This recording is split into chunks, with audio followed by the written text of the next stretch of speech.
Bon dia, benvingudes i benvinguts a la 5a edició del Debat Europa Social, organitzat conjuntament per la taula del tercer sector social de Catalunya i el Consorci Catalunya Internacional, amb la col·laboració de la Facultat d'Educació Social i Treball Social de la Fundació Pere Tarrés, Universitat Ramon. Pere Tarrés University. Today, December the 10th, International Day of Human Rights, will tackle the debate on social rights in the new European agenda under the title European Social Rights, the center of the new European agenda, enhancing the impact of civil society organizations and regional and local governments. We cannot escape the political reality of the European Union this year. The European elections, the renovation of the European Commissioners College and the national elections in many key countries in the European Union. So we are confronted against a new political landscape, and this is why we need to put human rights at the heart, and we will debate about the future of social rights at the European Union level and to what extent regional stakeholders can contribute to their enjoyment. We'll split this morning's session into blocks. In the first panel, we'll offer you a big picture of where we come from and where we're headed to in the field of human rights and social rights in Europe. In the second panel, we'll focus on specific areas of the social European agenda. We want to make sure that there is no back in social rights. Of course, we must underline the importance of multi-stakeholder cooperation for the implementation of social rights at the territorial level. We'll discuss about to what extent key stakeholders and civil society organizations can act as key stakeholders in the process. First, because their contribution is paramount in order to put at the center the guarantee of human rights, and secondly, because they are key stakeholders to improve governance and public policies. Before kicking off, if you are in the media, in the social media, our hashtag is Social Europe, Europa Social, a debate to span our scope and to better understand what other countries are doing in the field of shared social challenges. So let's start the first panel with the welcoming remarks. Let's give the floor to the president of the board of the social third sector of Catalonia. The floor is yours. Good morning. Yesterday was a very sad day for the third sector here in Catalonia, and I must acknowledge that. I would like to pay a tribute to the former president of Fundesplai, Josep Gassó, who passed away yesterday.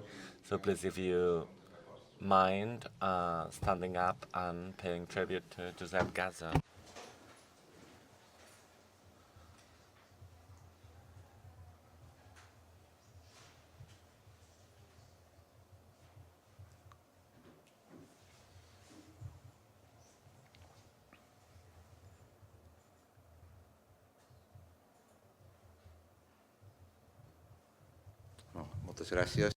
Thank you very much.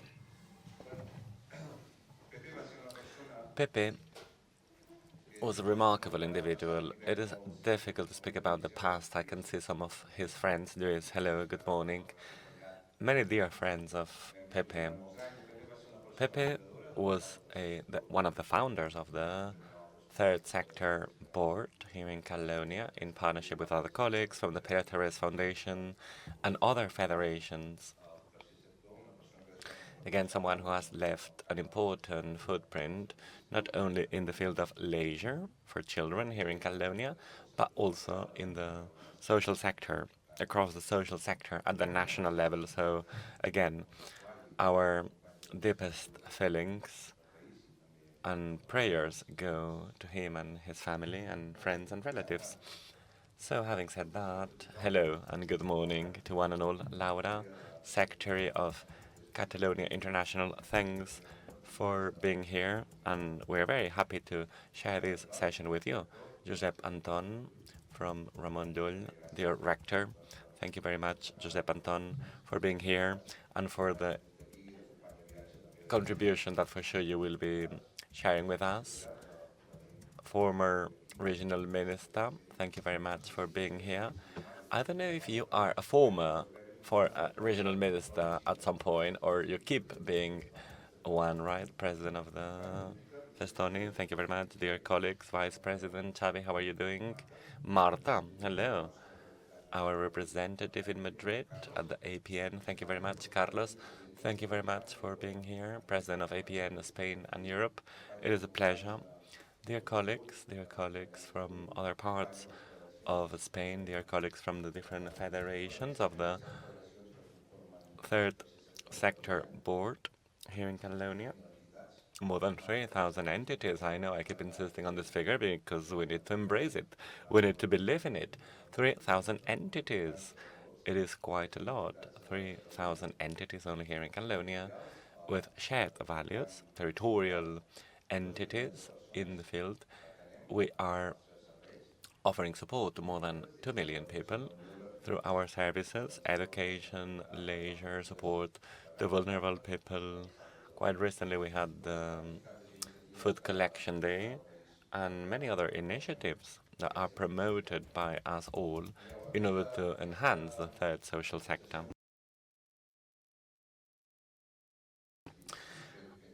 I've been appointed president only 15 days ago, so I am sure I'm going to make plenty of mistakes.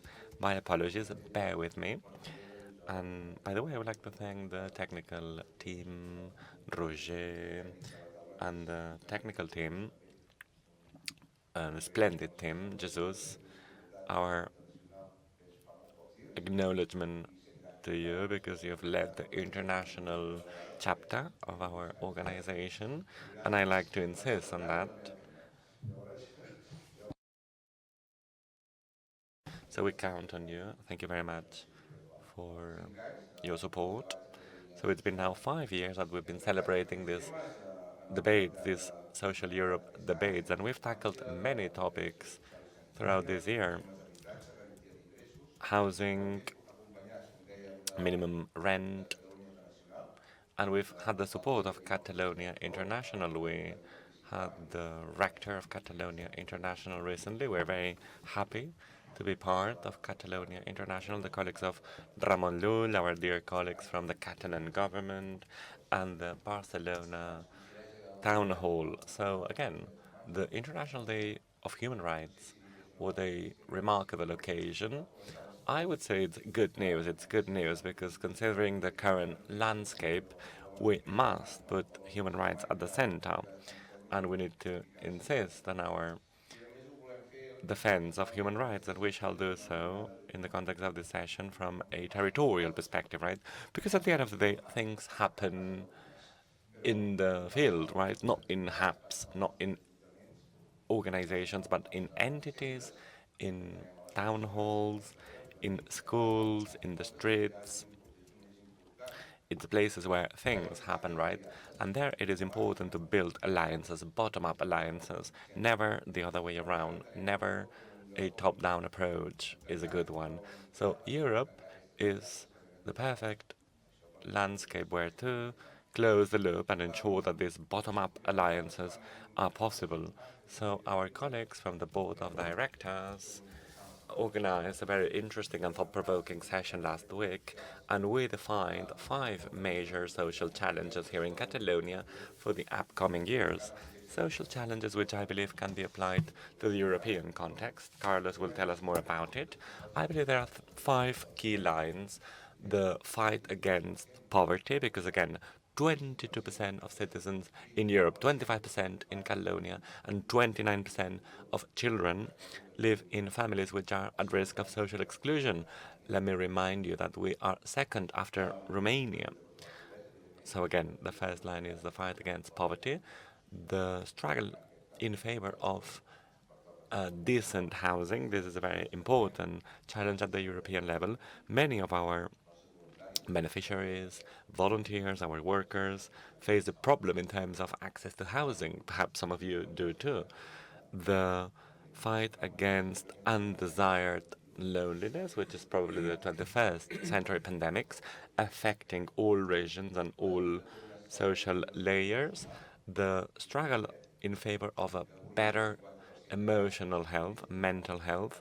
Today, more than 50% of sick leaves correspond to mental health related problems is yet another problem that needs to be tackled. And another important challenge is our fight in favor of a more independent life for people with handicap and other forms of vulnerability. This is why we want to promote a political debate around these 5 areas, and we want to lobby in these 5 areas.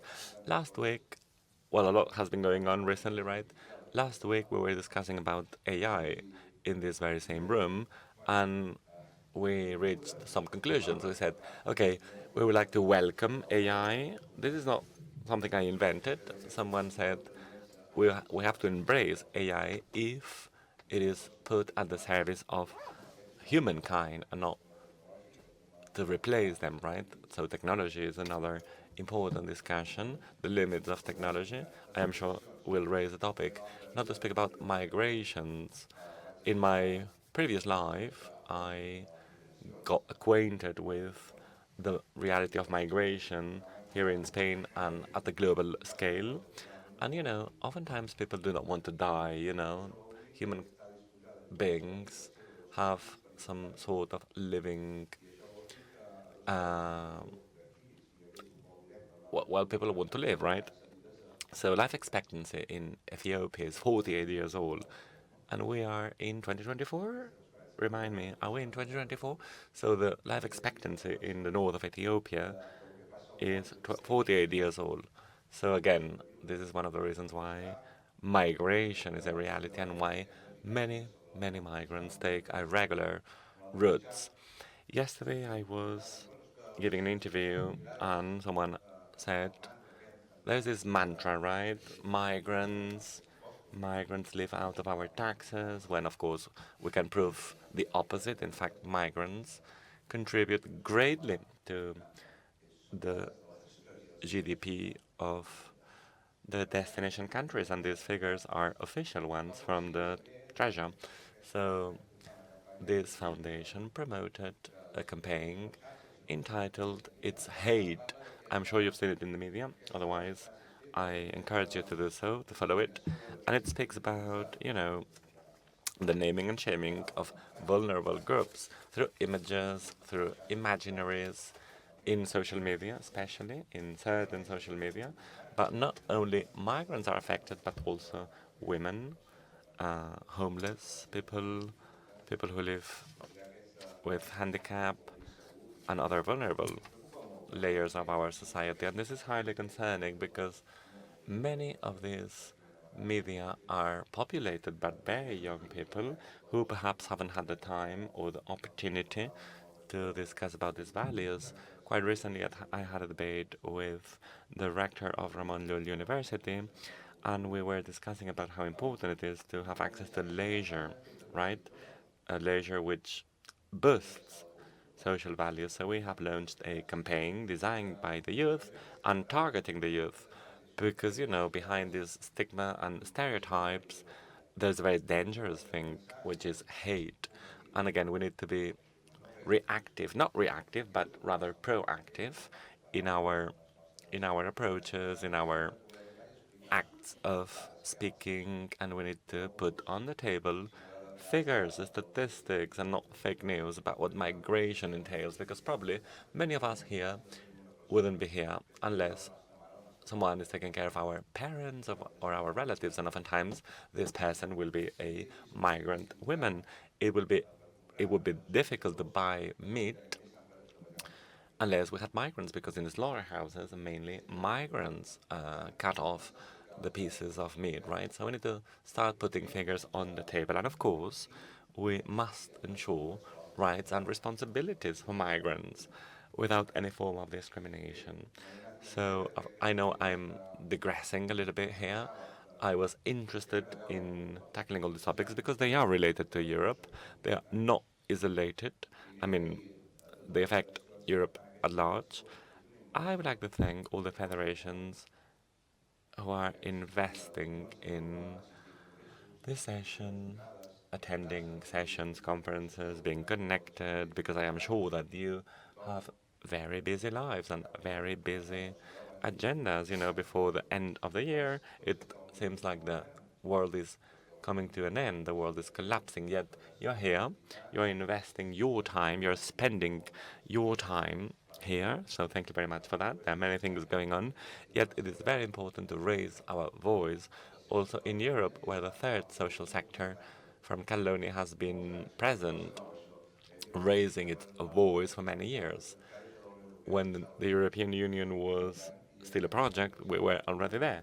So we're leaving our footprint, and the work performed by the team led by Jesus Delgado from Terra Tarres Foundation has been remarkable, because, there was no such thing as an organization working on these topics. We have an amazing, robust technical team, so I believe we've led by example. We've been attending many different workshops and seminars. I am sure that the president of APN Europe has seen that. And, well, Carlos, thank you very much for that. Our acknowledgement to you. We count on you, and we know that you will keep supporting us because you are part of our federation. Remember that the third sector board includes our alliance with the Spanish brothers. We work in partnership, we work together, so this is very important. And let me also say that we will redouble our international efforts. We've been discussing about the topic with different colleagues. We encourage you to keep participating in our joint efforts. Thank you very much for your tribute to Pepe. And once again, our heartfelt feelings to you. Thank you very much for being here. Moltes gràcies, senyor Murillo. Thank you very much. Thank you very much also for your tribute to Pepe Gasol. I would like to hand it over now to Laura Foraste, Secretary General of Catalonia International. Madam, the floor is yours.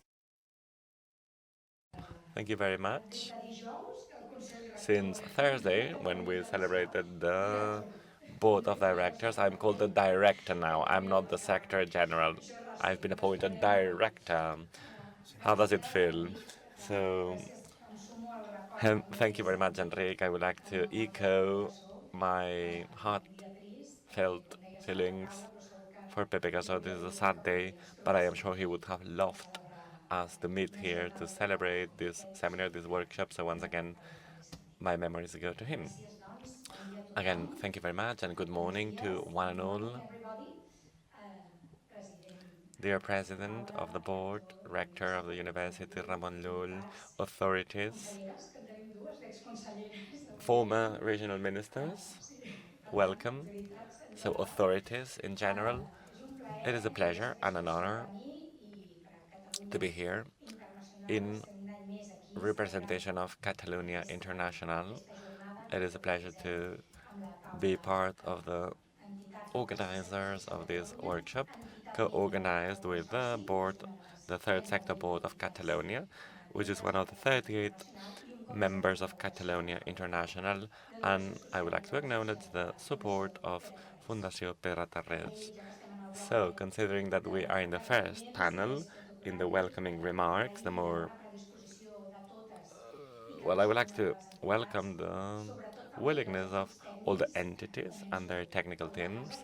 I would like to start by acknowledging the colleagues from Catalonia International for their remarkable support, and I would like to also acknowledge the support of the technical team of the board. Thank you very much for your efforts in organizing this session. I believe the speakers know it because they've been in touch with you systematically. I would like to thank Isaac for having accepted the moderation of the session.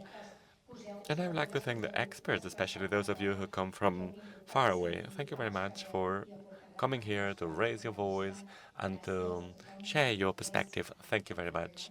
Thank you very much to all of you. So, in Catalonia International, we are extremely pleased of this partnership that kicked off in year 2020. And ever since, year after year, we have been discussing about social housing, minimum income, minimum granted income, access to health, the care economy, the rights of the child. And with this we've done so from a social and European perspective, always a compared perspective. We must benchmark with other areas in Europe. This is why we want to be international in our scope. I mean, this sort of debates allow us to open a debate here in Catalonia about social topics that concern us as citizens, as European citizens. And of course, we need to place people at the center and the heart. Today, in the International Day of Human Rights, we want to underline the importance of inalienable rights, human rights, independently of race, origin, social class, or any other condition. The Universal Declaration of Human Rights, adopted by the UN Assembly in Paris 76 years ago, established for the first time that fundamental human rights had to be granted by nation states who shall protect all citizens.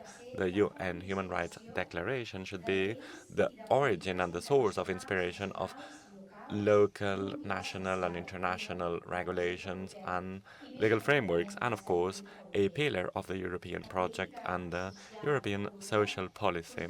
The European social policy is today a cornerstone of the EU political framework, and even if these were born from an economic perspective, not only these ones, in fact, the European Union had a very economic lens at the beginning of their endeavors, but even though so, throughout the integration process, their importance has grown rampantly. The European Union has limited competences at the social level, we know it, but at the same time it has come up with different tools to protect citizens, and it encourages member states to share best practices in areas such as social inclusion, the fight against poverty, and pensions for all. In this sense, an important milestone was the adoption of the European Pillar of Social Rights in 2017. The commitment of the European Union with its principles is key to ensure that social protection mechanisms are fair and run smoothly.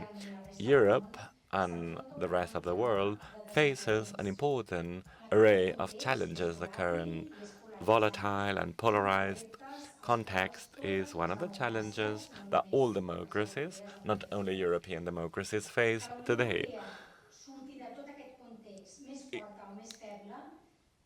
Whether the EU will be reinforced or undermined will depend on its capacity to respond quickly, and we've seen that during the COVID-19 pandemic, to respond to all these challenges in a fair way and in such a manner that we can align our scope with social rights.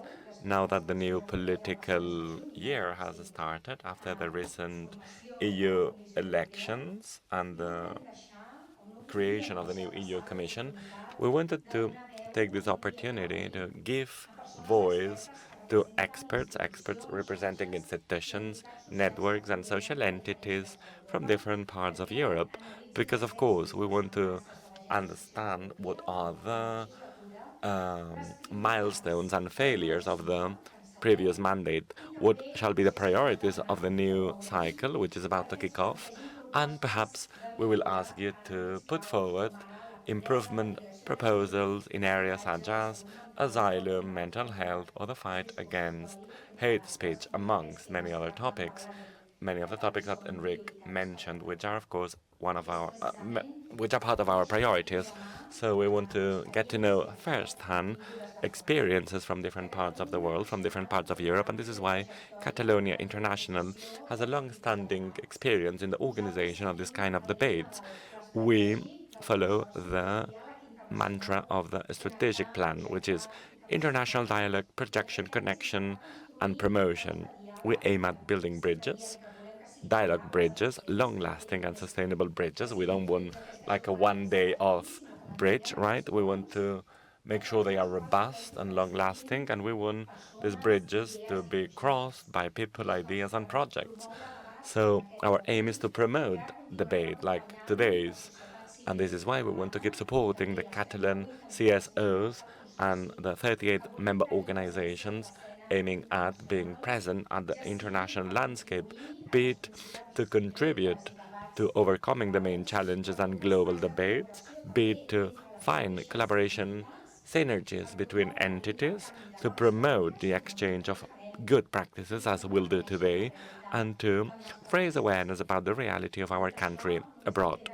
Having said that, I would like to thank you for your invaluable work, which is just remarkable, and I would like to wish you a very fruitful debate. Thank you.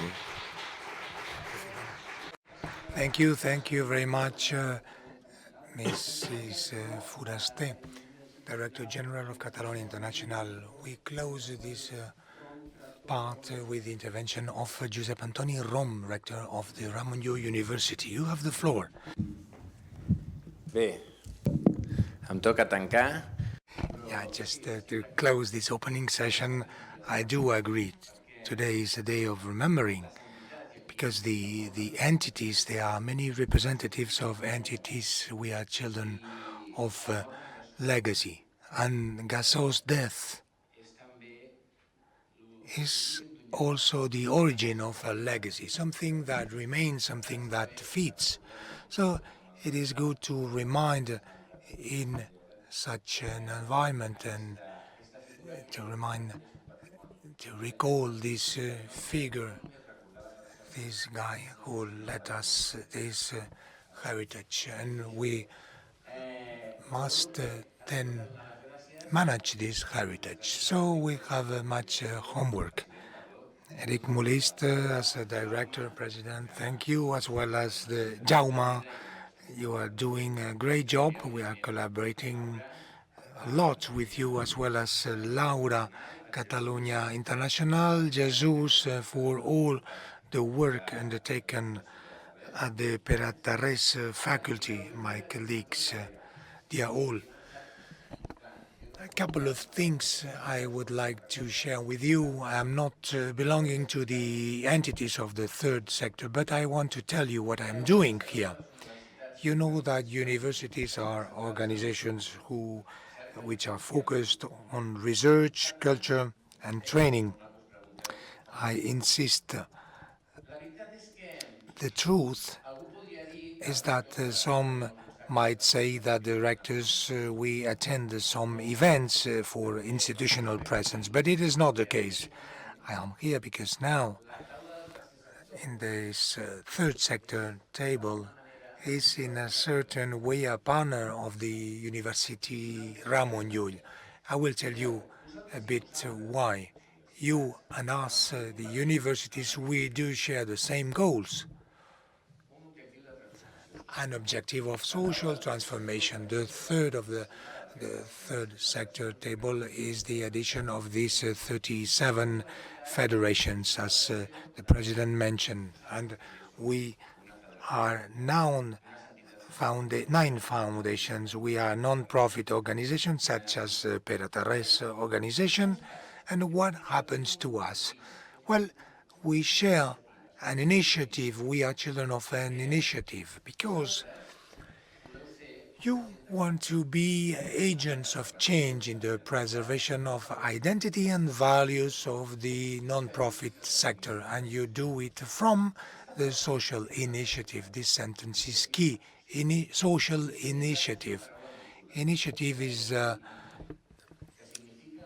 funny word. It means the beginning, initium. Each time a group of people commit themselves to a transformation, and they create a social entity or a foundation, there is a principle, a cause that gives sense to the origin of their mission. As all, we have initiatives because we want to foster, we want to push forward a mission based on the common principle to all of us. We are citizens who are committed because we want to share an action will. Disruption is a word we hear a lot. Our Society tells us about the need of living in a process of permanent disruption. But the word disruption we come back to late and means a fracture. Good paradox. The more disruptive we become, the more fragmentations, the more ruptures there will be in the social fabric. And people who become invisible, they lose the house, the job, or the health. Our mission is suing these fractures. We want to balance economic development, community willings against individual willings. The projects of multi-billionaires to solve the projects of the problems of the planet. Musk, Zuckerberg, and the guys from Silicon Valley are investing millions in exploring how to live in Mars, or how to live in the metaverse, or how having conscience recorded in a server. Instead of curing the fractures of the planet, the new horizon is not living in this planet. It looks science fiction, but when someone invests in this project, it is not that. So very few rich people have the initiative to invest, but we have social initiatives. Before the importance of the state, before the landscape that we have in our current civilization, which is poor and discouraging, our initiatives are more important than ever. Therefore, what does a university in this third sector table? Well, tell you that we are partners, we share projects, and we are doing it in an European scale. In a society where social spaces are reduced to chats and the apps of rendezvous, the universities have become the meeting point of thousands of young people.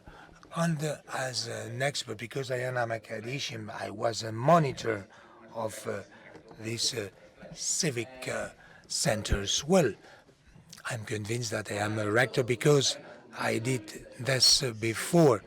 As a rector, I can tell you that part of our mission is helping to separate, to make understand that society is based on complexity and not simplification, and that we can't educate, we can't train within disruption if we do not tell people warn people about disruption and fracture. Society tends to simplification. Our responsibility is opening the eyes to complexity. We are following this learning and service model. But moreover, I want to tell you that as a European dimension, we are on a new era now. The same way that the table is an addition of federations, in Europe, since very few years, there is a project of the EU consisting in creating federations of transnational universities.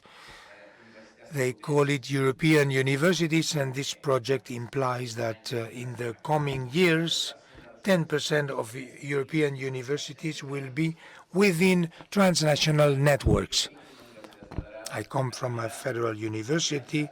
In my European alliance, I always say, well, I know what this is all about, because what we are building is a federation, and the key is which principles, which values, and which initiatives we do share, so our network makes sense. Look at the paradox. My colleagues from Tilburg, Helsinki, Mannheim, Rome, I tell them, no, no, no. The fact of getting to school is not what will make us a federation. It's sharing, and within the Ramonjo University, with all these universities, we have set alliances with partners such as the third sector table, to whom we are very grateful, about innovation labs such as working spaces shared with students of all the alliance, but not only for the academicians, but adding to the perspective of social entities that allow us to be partners in a certain way of tackling these challenges, as mentioned by Enrique and Laura. We need to do it as a federation, adding other federations. And last but not least, that's why I'm here, because we need you around the table, at the table, to fulfill these commitments. We, I might have come, as Omer said, the work is bearable when many are sharing the fatigue, and I am here because I know I will be very well and toured, very well accompanied by all of you. Thank you, magnificent Rector. We will open the first round table, where we do come from and where are we aiming. This is the question we will try to answer, which invites us to analyze the European social policies from 19 to 2024 and the conditionings. We have Maria Nicolopoulou, Vice President of the Equality Group and the Agriculture, Rural and Environmental Development of the European Social and Economic Committee, CICI. Maria Nicolopoulou. She's a member of the CICI in representation of the Union representation of Commissions Obreras, Transport, Energy and Digitalization. She is one of the vice presidents of the NAT, Agriculture, Rural and Environmental Development. She is an observer representative of the THESI at the platform, the Zero Pollution of the European Commission, and she is a member of the boarding group about circular economy. She is one of the vice presidents and one of the founding members of the Equality Group of CISIS. She is president of the Association for the Development of Time Banks. Daniel Čubalić, Vice President of the European Coalition of Cities Against Racism, ECAR. Čubalić, he was chosen Vice President of ECAR in July 2020 for a 4-year term. He is head of Opportunities and Equality of Heidelberg. He is a teacher of studies at the Heidelberg Universities and the State Cooperative University of Baden-Württemberg. Islamic and Cultural Anthropology at Damascus, Aleb. He has been investigator at the University of Bochum and the Department of Studies of Heidelberg. Welcome, Mr. Čubalić.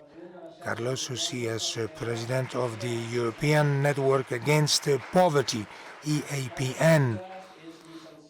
He has a degree in political sciences and sociology, an expert in evaluation, supervision of social insertion policies, training of trainers, expert in new occupation fields and social promotion. He's been working for the promotion of people in exclusion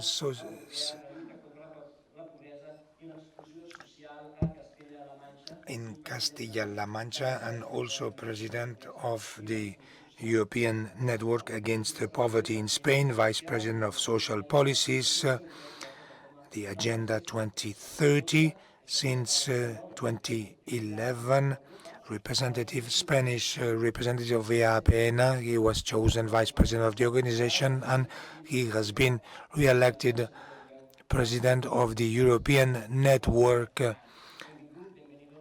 for the next 4 years. Be welcome, as well as Pilar Muro Sanz, professor of the Faculty of Communication and International Relations of Blanquerna, Universitat Ramon Llull. Welcome, Pilar, PhD in clinical psychology and health. She is professor of communication faculty and international relations at Blanquerna. She's been working as a psychologist. She has been a coordinator of the Pro Infancia Psychologist project. She's been participating in Austria, in Erasmus, Lithuania. Welcome, Mrs. Muro.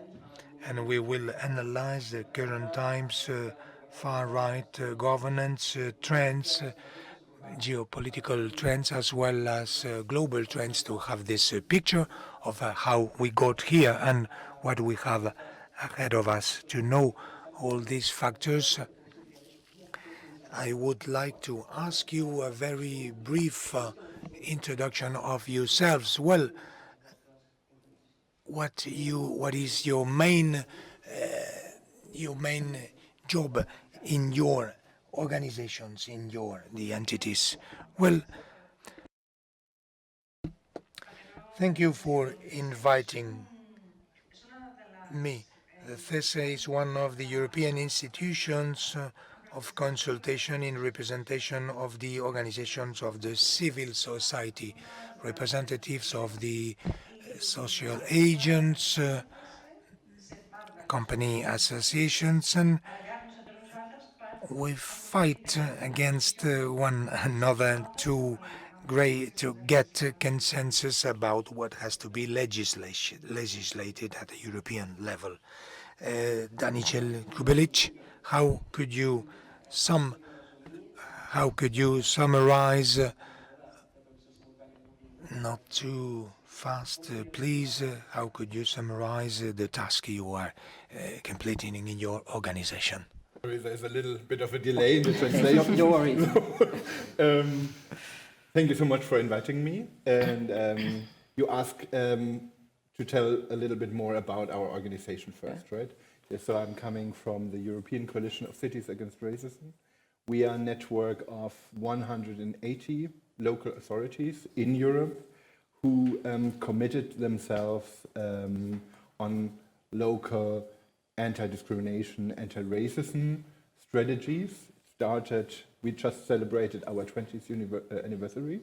Mm-hmm. We are under the umbrella of UNESCO. We were founded in 2004. And it started practically as a network of cities with a very open, not very clear human rights commitment, right? But what we saw in the last years, we see a trend in many municipalities in Europe because we are very much connected as municipalities who committed themselves in ECHA, a trend to much more concrete local action plans against racism. So we see, and that also you see it when you look into ECHA, that we established in the last years very specific working groups, developed toolkits, and also peer-to-peer learning. And that's why I'm so happy to be here in Barcelona, because Barcelona is, of course, very active and is, of course, in many ways for cities in Europe, because we are not only a network of the large cities like Barcelona, Berlin, Vienna, but also now much more of medium-sized cities. And we can learn so much from each other. We can also learn from the mistakes that were made in other cities already, so it's a very open discussion. And Barcelona, of course, and the cooperation between the city and civil society organizations is for us very, very interesting. So Barcelona is always a role model for us. And of course, we have a 10-point plan of action. Each city, when it enters ECHA, the city council and the mayor has to sign practically this 10-point plan of action, and the civil society then can hold the city government accountable. Because in many ways the anti-discrimination policies, anti-racism policies are not mandatory for local authorities. And with this 10-point plan of action, you have a reference point as civil society to hold your city government accountable. And we see in the last years much more clear strategies in very different fields, from the city as an employer, how we engage and create participatory structures with civil society, with people affected by racism, to many, many specific fields, from the labor market, education, and many, many other fields where city provides services and should provide services for everybody without discrimination. Thank you, Mr. Kulic. Señor, Yes, Mr. Socias, Carlos Socias. Okay, the same. How could you sum up briefly the work you are undertaking in the entity you represent? Well, we do like the table, the social third table. The network at a European level was created under the initiative of Jacques Delors to talk about poverty subjects in Europe in the 90s, in the beginning of the 90s. These programs about poverty ended up because Germany and the Netherlands said stop to this. But we need to remember that there is no competencies in creating poverty and social exclusion. So things can be done another way. And the EAPN, the table in Catalonia, is devoted to these things, as well as Latvia and Lithuania. Well, in other countries, political action with the Commission, with the Parliament, which plays an important role, also with our other allies, other stakeholders, because the alliances are always too little or too few. So we need these articulation processes to be stronger, and we want to bring the voice. We don't want to be the voice with the people with experience in poverty. We want to accompany them. We want to back all these participation processes of people with experience in poverty to bring their proposals to the European institutions.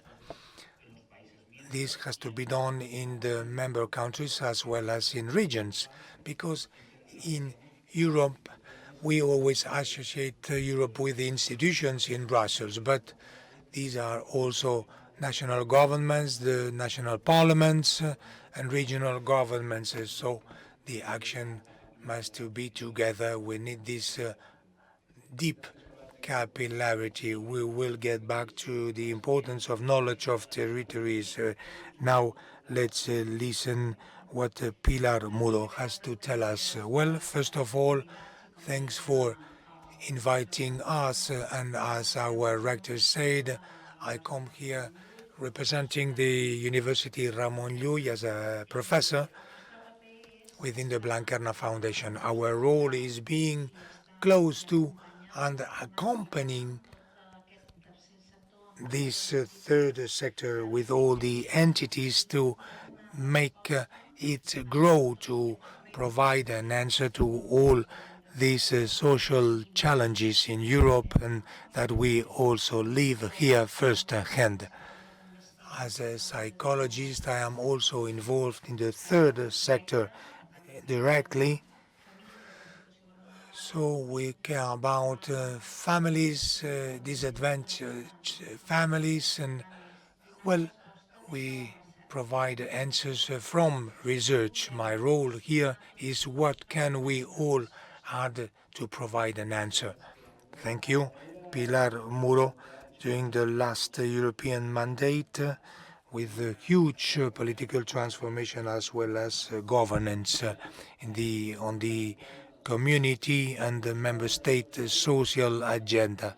That's why I would like to ask you a couple of questions, taking into account the political transformation and governance transformations, which processes, challenges, and elements have defined, have led to our current situation in Europe, and which is the picture of this new European mandate from 24-29.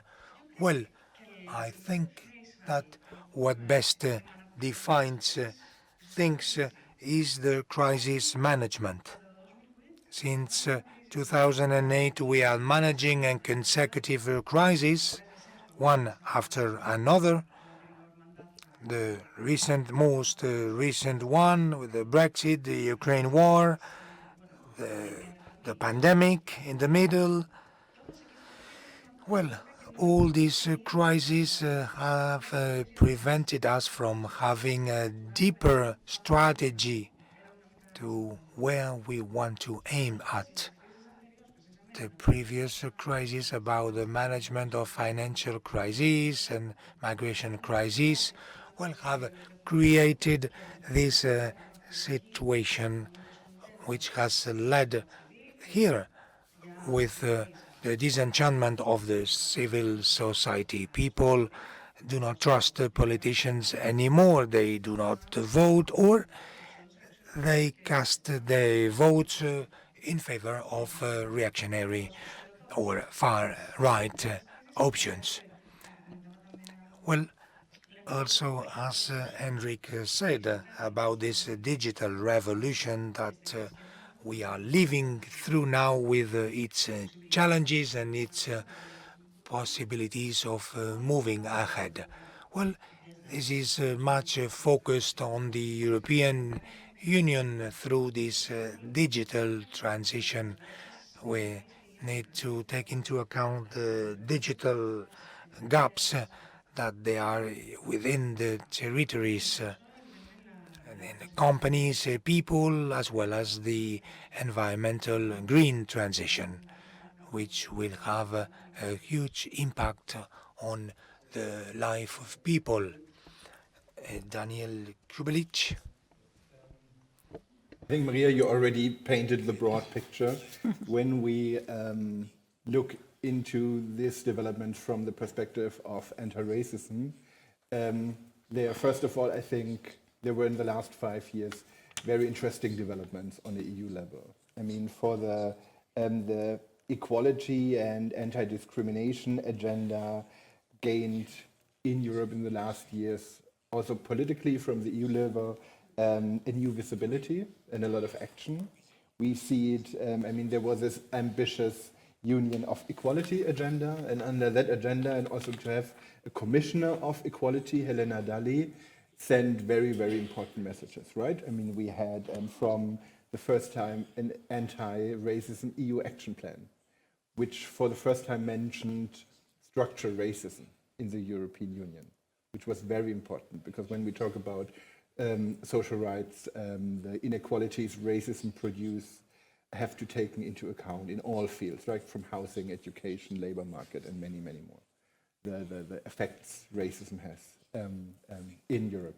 And there were also in other fields, LGBTIQ strategies, gender equality strategies, a new EU Roma framework on that much, much more was now also committed to fighting anti-Gypsyism, and not only inclusion, but also asking for reflecting the structural inequality that create the exclusion of Roma people in the European Union.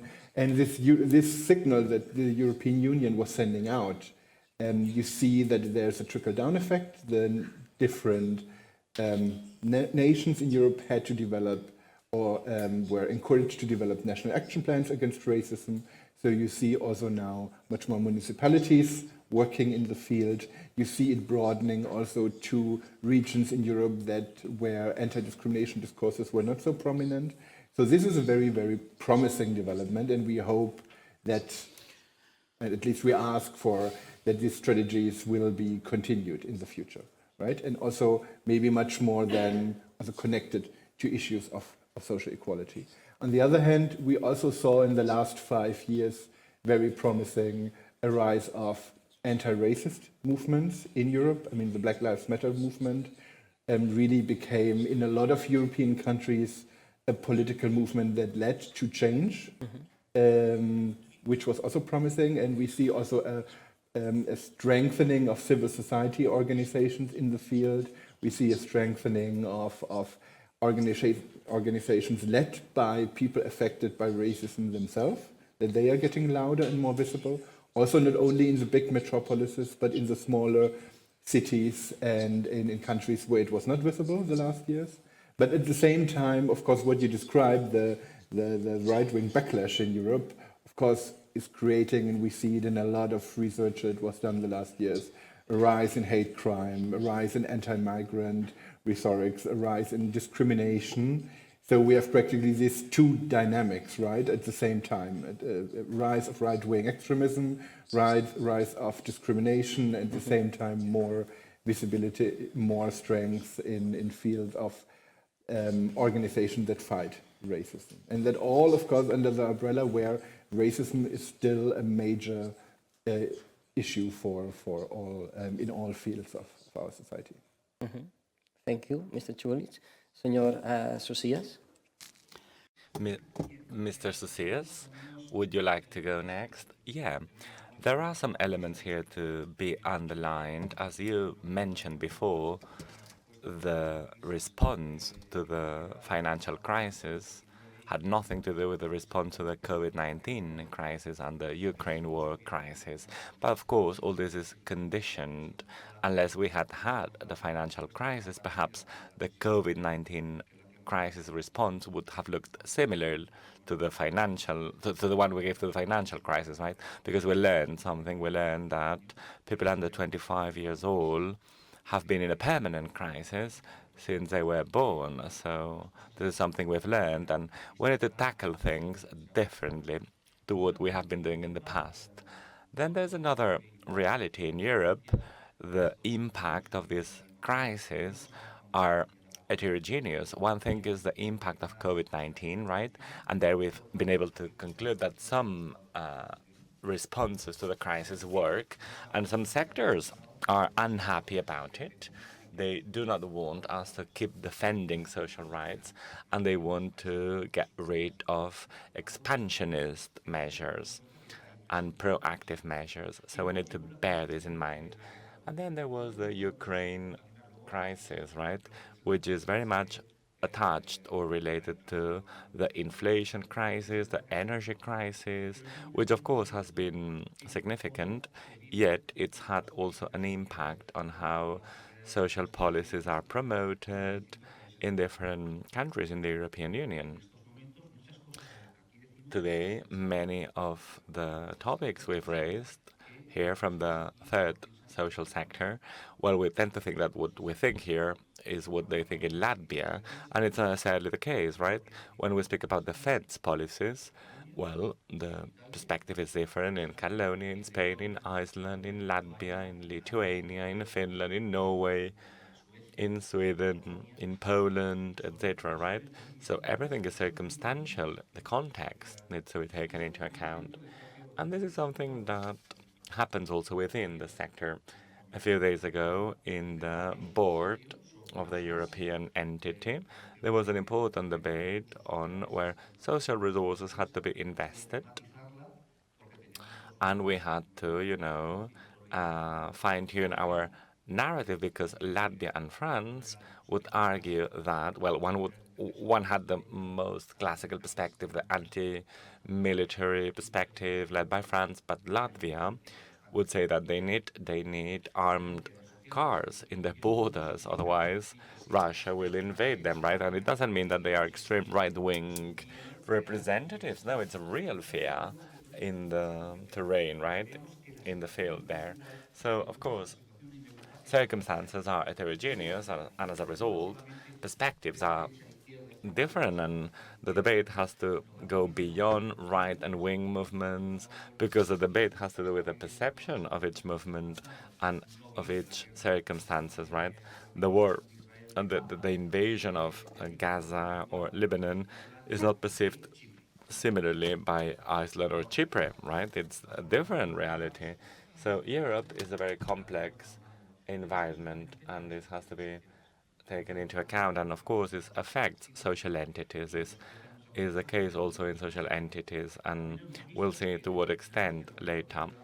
The European Union has answered to the crisis in a very diverse way, in a more, let's say, proactive way. But of course, COVID-19, and I've said that many times, well, it entailed a lockdown, but at the same time, it put light on our deficiencies, on the weaknesses of the system, and this was made very clear. And this was made very clear, right, in a very transparent way. Today we speak about housing, but we've been speaking about housing since 2008 here because there was a financial crisis which had a terrible impact on housing rights.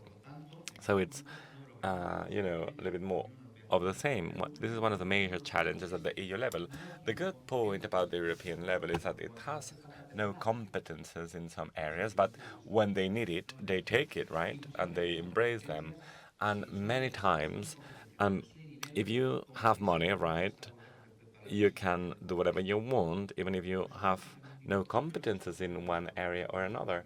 And this is why this is particularly important. I guess we'll be speaking about it later, because a lot has been said about the new biannual or pluriannual financial framework, with, of course, all the factors that need to be taken into account, such as the countries that do not want to pay more taxes to the European Union. They do not want to increase their budget, their EU budget, but at the same time they promote an increase in military expenditure.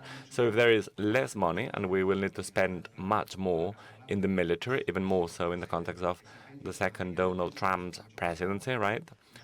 He will be imposing a higher, let's say, percentage of our taxes in military, in defense.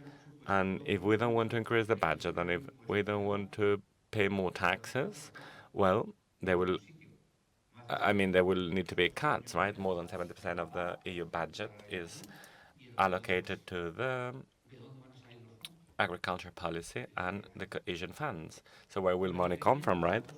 The difference between these two policies is that the common agricultural policy, the CAP, is almost impossible to change because it has very strong supporters in France and in other parts.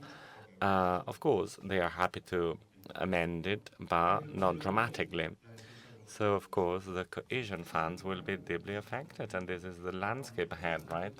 By when we start speaking about the policies, right? Because we can speak about sectoral policies, housing policies, mental health policies, education policies, social inclusion policies, a policy to come up with a directive on the minimum granted income, etc.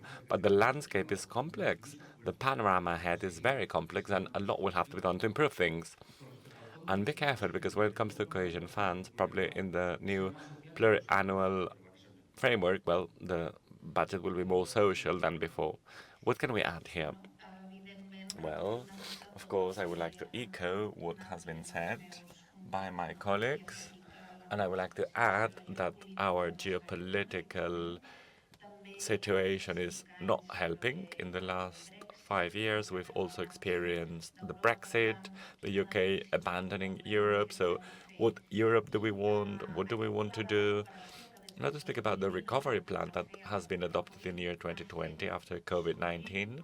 As a result of the recovery plan, as my colleague said, very clear things have been made clear, right, at the education level, because, all these weaknesses today are allowing us to see the importance of research.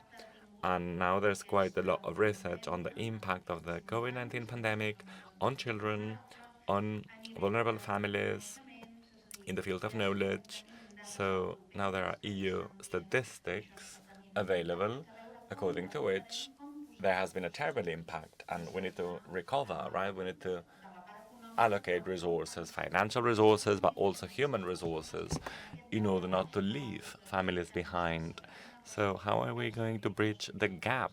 Now we are experiencing the consequences of this gap that has been unanswered for so long. So the combination between research, the academia, the third sector, and this debate about how to bridge the gap, especially in the field of mental health, for example. Well, all these debates have raised our awareness about the severe consequences of the situation. For example, mental well-being. When we speak about mental well-being, we're not speaking about mental conditions only, but also about how to support people who are suffering. So we are somehow lagging behind because the social, emotional, and psychological impact of all this public crisis is now like exploding somehow, right? And we'll have to invest resources in how and see how to answer to this public crisis, not only here in Spain, but at the EU level. Yeah, absolutely, Pilar. I believe there's no doubt there is a social challenge, an economic challenge. The big picture is a complex one. We cannot let's now focus on the present, on the future. And I have a couple of questions so that you can answer to one or another. The first question is, what is your understanding of the political situation at the European Union from a human rights and democratic quality? Are we slashing back, or is this room for improvement in the promotion of human rights? This is the first question. The second one, governance, European governance. We've been speaking about European governance. Is it European? Is the European governance does it really take into account CSOs, local stakeholders? Is it multi-stakeholder or should it be more multi-stakeholder? Well, speaking about CSOs, everything looks very nice on paper. There are structures to enhance citizens' participation. There's a Committee of the Regions and other consultative bodies. Last week, the Citizens Platform for Citizens' Participation was set up. This was a long-standing demand by CSOs. The new European Commissioner of Agriculture has been now set up, the EU DG on agriculture, the CAP debate. So the infrastructure is there. Now, the debate, I believe, is on whether the opinion of civil society organizations are being taken into account, or is it only the financial stakeholders who are taking the decisions? This is one point. And another important point is that CSOs must have a relevant role, not only in consultations, but throughout the process, right? We need to be present in the design process, in the political design process, also in consultations, but also in the planning and in the follow-up stages. And then we need to also think about the barriers to participation. What are the main barriers to participation? Time availability. Who has time to be active, right? If we think about citizens, the average of workers do not have time. There's work, care, commuting, etc. So many citizens would like to be more active, to participate, but they have no time, not even to take part in an online survey. Now, when it comes to organized CSOs, whose aim is to participate and to have an impact on different policies at different levels, we have a major problem in terms of financial limitations and human resources limitations. There are very powerful organizations with a long-term financial scheme, so stable organizations, but many CSOs lack the necessary financial resources to hire staff or to be active in the relevant forums. So unless we overcome these barriers to participation, will not be represented enough. Would you like to come next? I think everything what you just said, Maria, is even multiplied by the effects of racism, right? So when we look into our societies, those people who are affected by racism, especially by intersectional forms of racism, are the most excluded from public discourse in many, many fields. And I think we saw their promising developments, right, which I just mentioned, but we have a much, much, much more longer way to go to, and first of all, 80 to 90% of all cases of racism are not reported in the European Union, right? So and that is a form of participation to make it visible. Our Ferda Attermann, the German commissioner for anti-discrimination, said that each reported case of discrimination is a sign that somebody believes that there is a structure, a governmental structure, who actually take this seriously and wants, or an NGO, and there is actually a support structure against it. That you have the feeling you have the right to defend yourself from discrimination, and when already these voices are not heard, and this is not seen, this is not documented, and not monitored, and not stretched, and not taken seriously. Of course, what do people learn? People learn that they are second-class citizens, that their voices are not relevant, that their experiences are not relevant. So I think it's very, very important to start from there. And then also, of course, empower and collaborate and fund and proactively strengthen NGOs and organizations and networks of people affected by racism, to give them a voice on a local level, on a national level, on a regional level, national level, and also in EU level, and include them in all discussions on social policies. Because in many, many ways, as I already said, people affected by racism experience through intersectional exclusion, even much more complex forms of exclusion, and we have to take into a look how in a much, much more diverse urban societies or European societies, our structures we have developed in the last decades have to be adapted to this change in our demographics. And I think that is also one of our goals we should work on. And so this would be the strengthening of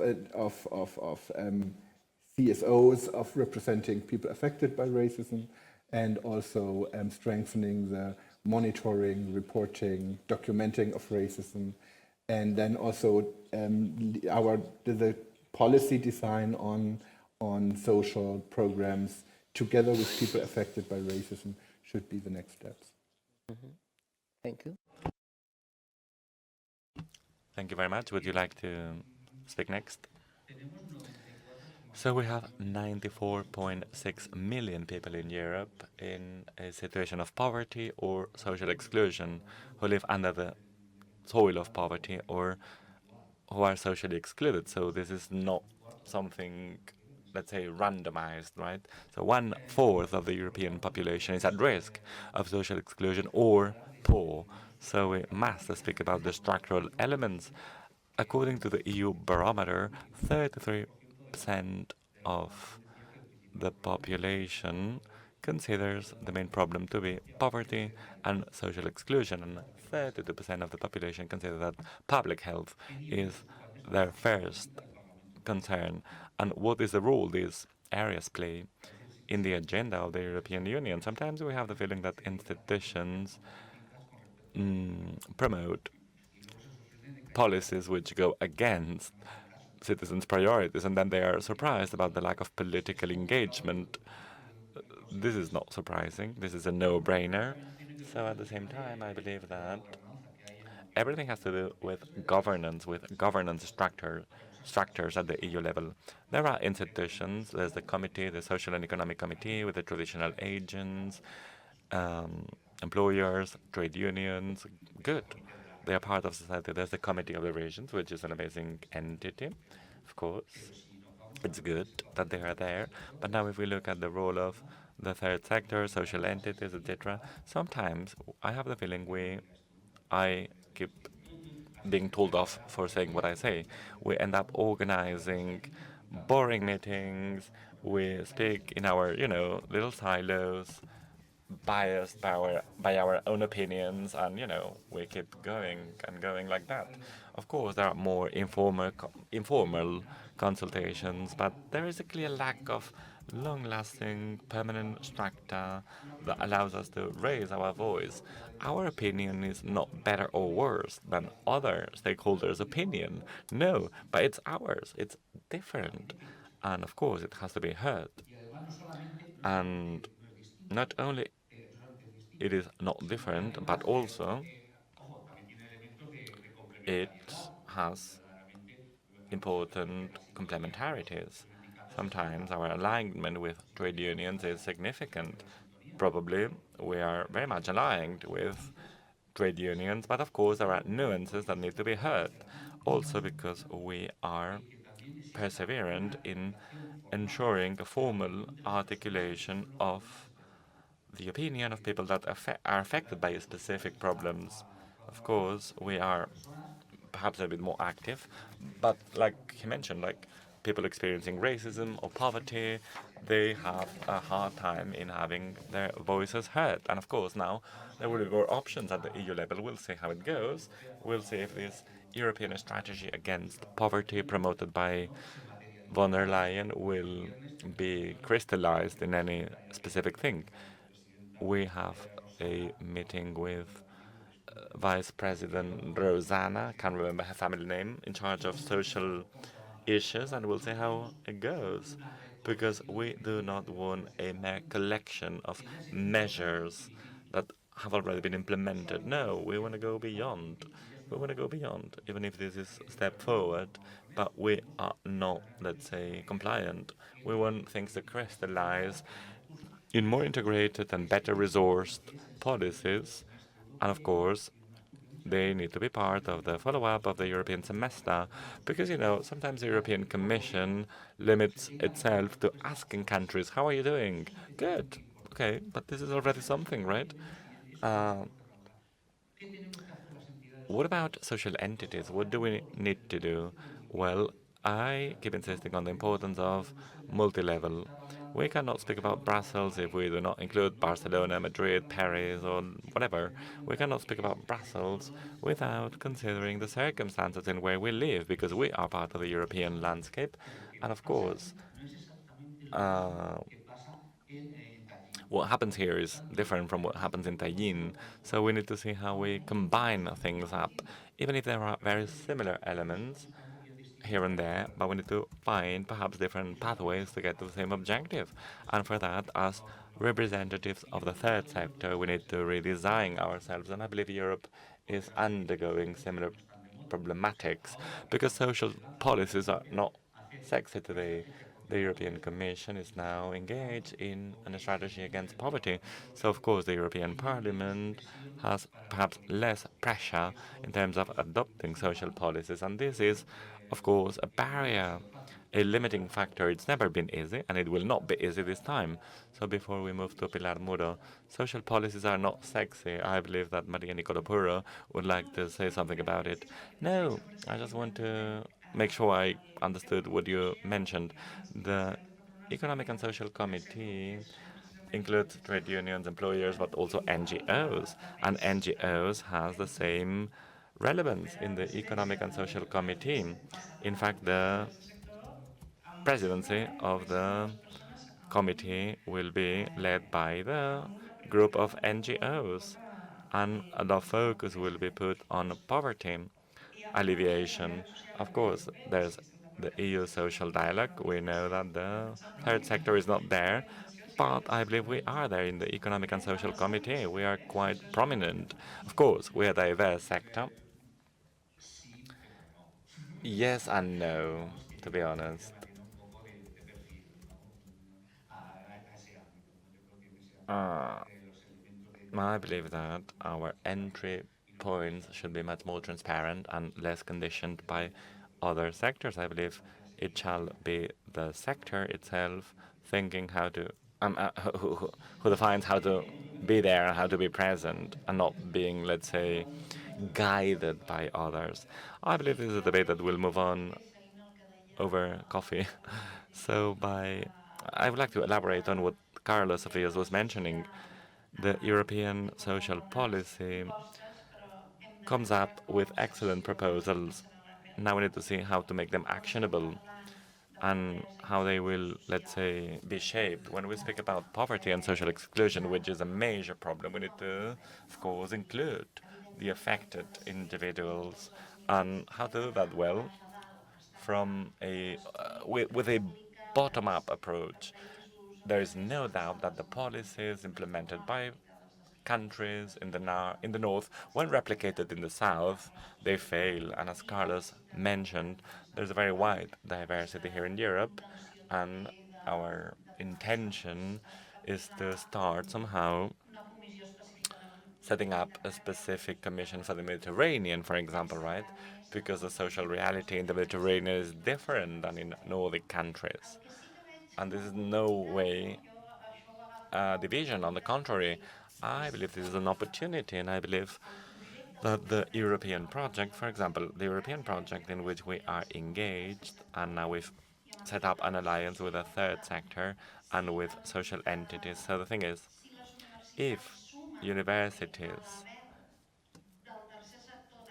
are engaged and echo the voice of third sector entities so that there is a more diverse answer to the same challenges, well, I believe everything that has to do with responding to social challenges,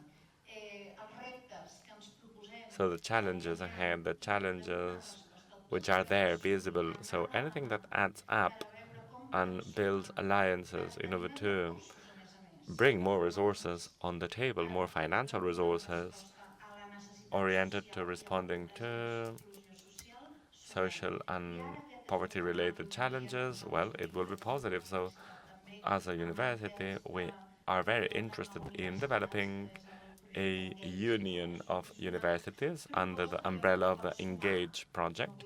I believe this is an excellent proposal that can add up to the voice of the third sector, which of course should have a voice of its own. But I would like to say, listen, let's add up, let's build alliances, and we'll see what happens. Probably new challenges will be available to us. New channels, sorry. We need to add up, we need to try and understand reality from different lenses and see how we can answer to this, right? So I am sure that we could speak for hours, but unfortunately there is no time. So now to close this first panel,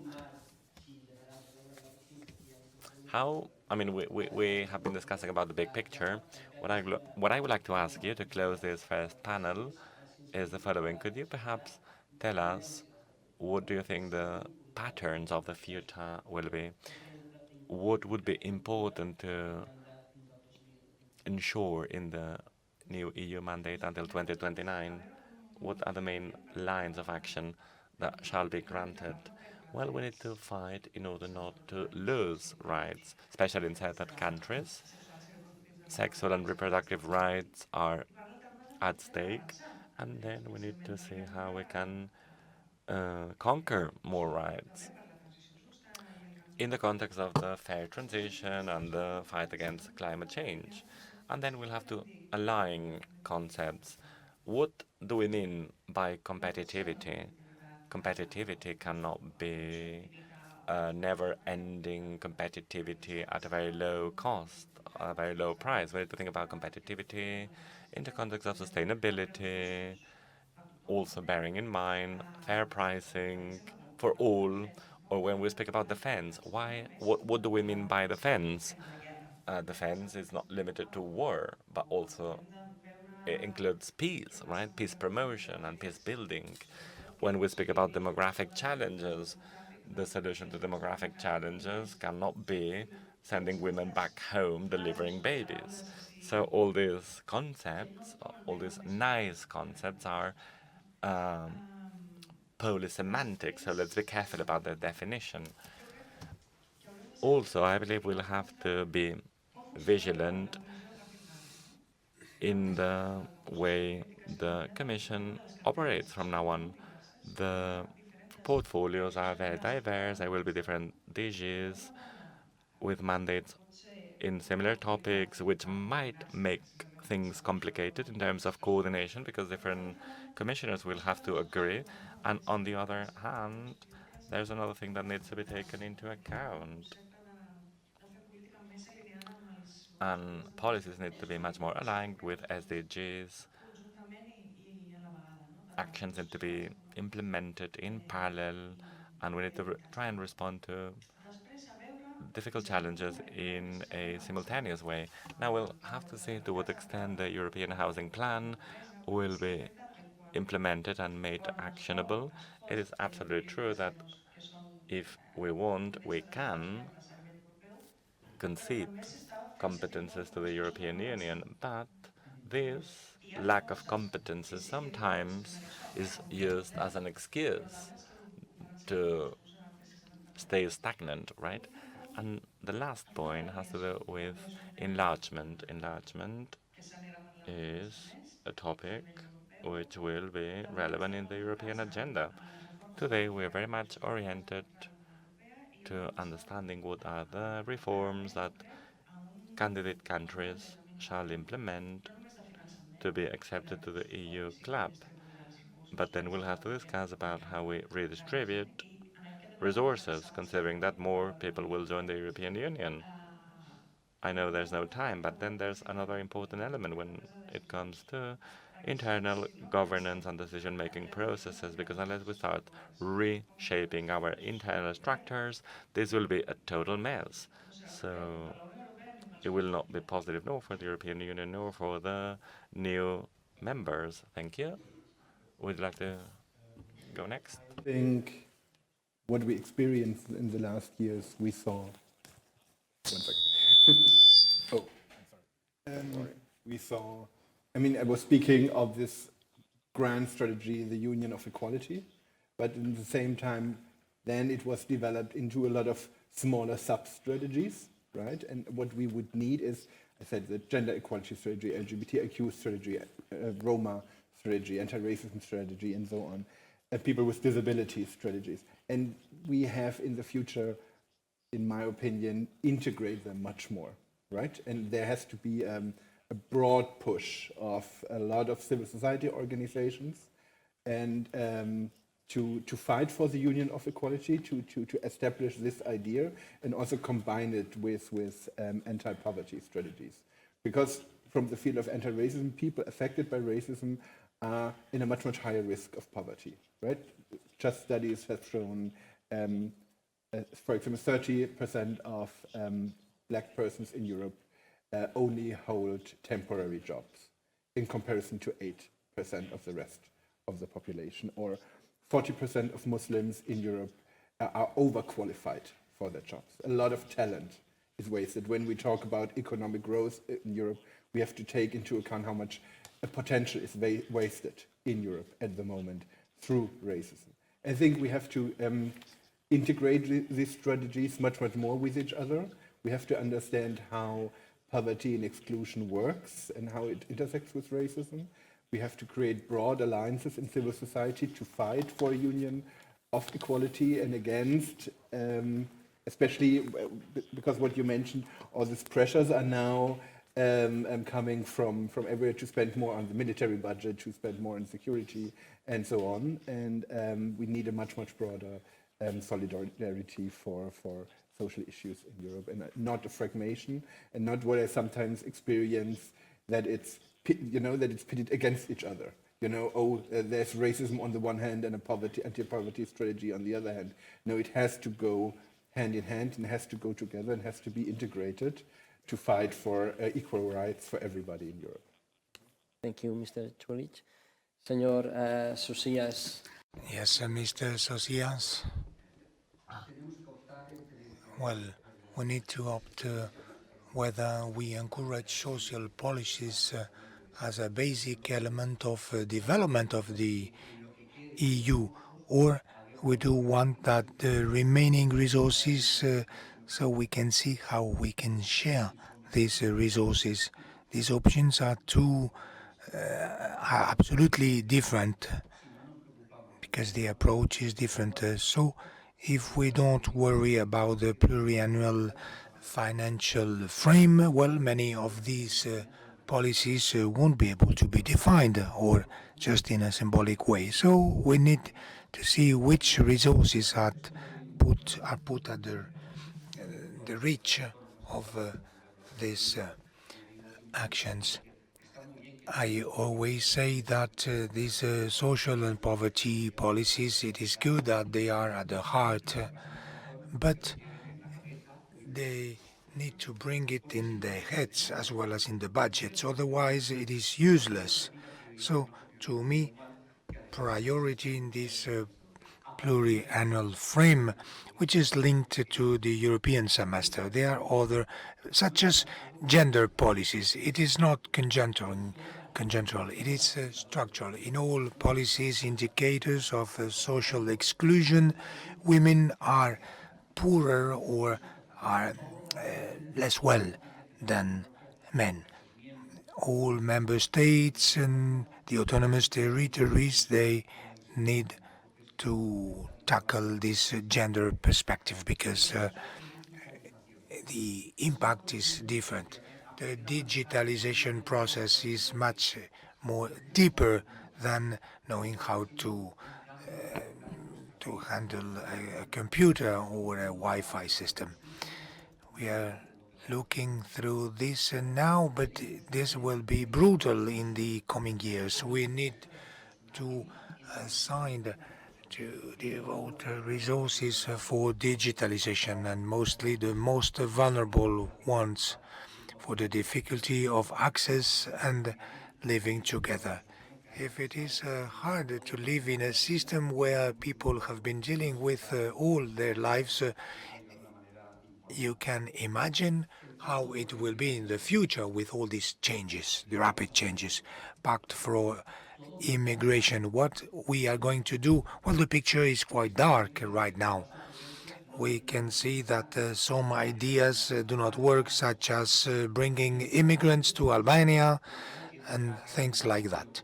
But between the reality of what happens and the political speech, the political narrative that we are seeing, who is taking care of the elder right now, whilst we are talking here?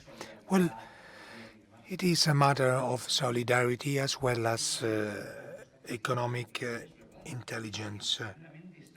First, there is the humanitarian right, and secondly, the economic intelligence.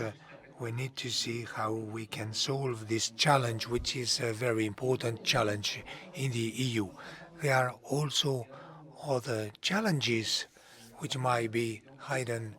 We talk about fair environmental transition, okay, but the people first they need to get a job, they need to be able to eat and drink and okay and be heated at homes. Well, not to talk about climate crisis when there are floods. Well, the first houses that are flood away are the houses of the poorest people.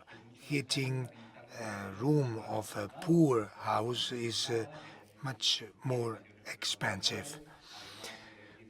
Due to humidity, the house appliances are poorer, well, less access to energy. Well, being poor is very expensive to that. So we need to see how all these things affect us in a permanent way.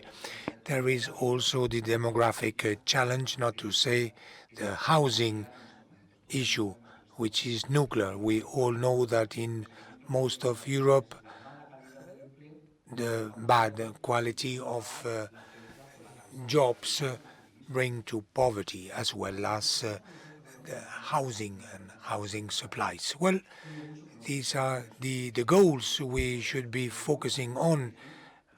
If we had to choose, I would choose the pluriannual financial frame because we need more resources. Otherwise, we will have to limit ourselves to see how we do share, well, these little amounts for gender policies, some more money for the anti-racist activities. Well, we need to give this battle. We need to fight to make our voices heard. So the EU takes into account this social part, right?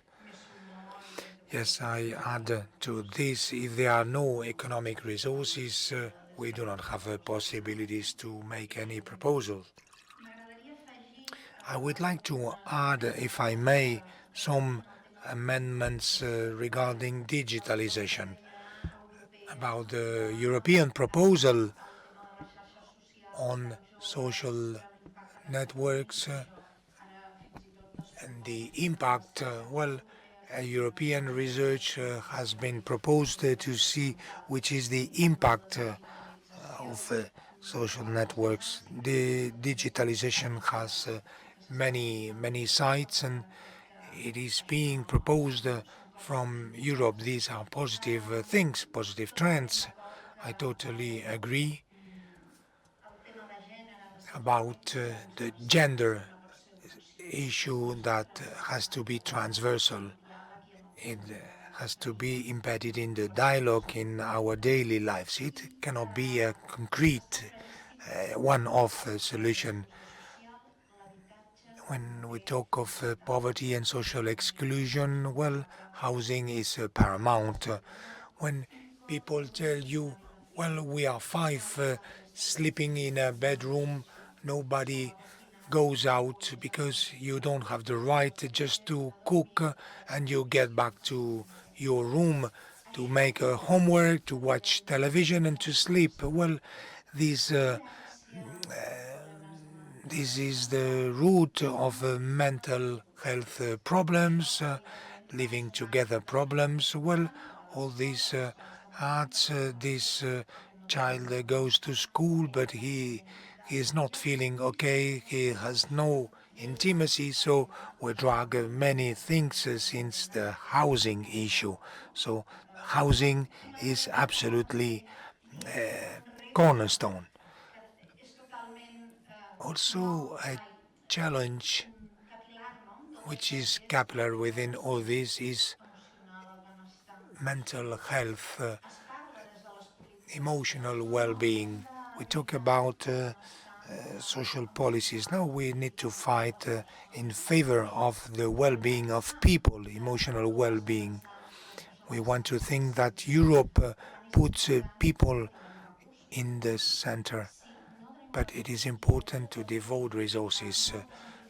Today, many social entities are providing psychological support because the social services can't afford to provide this care.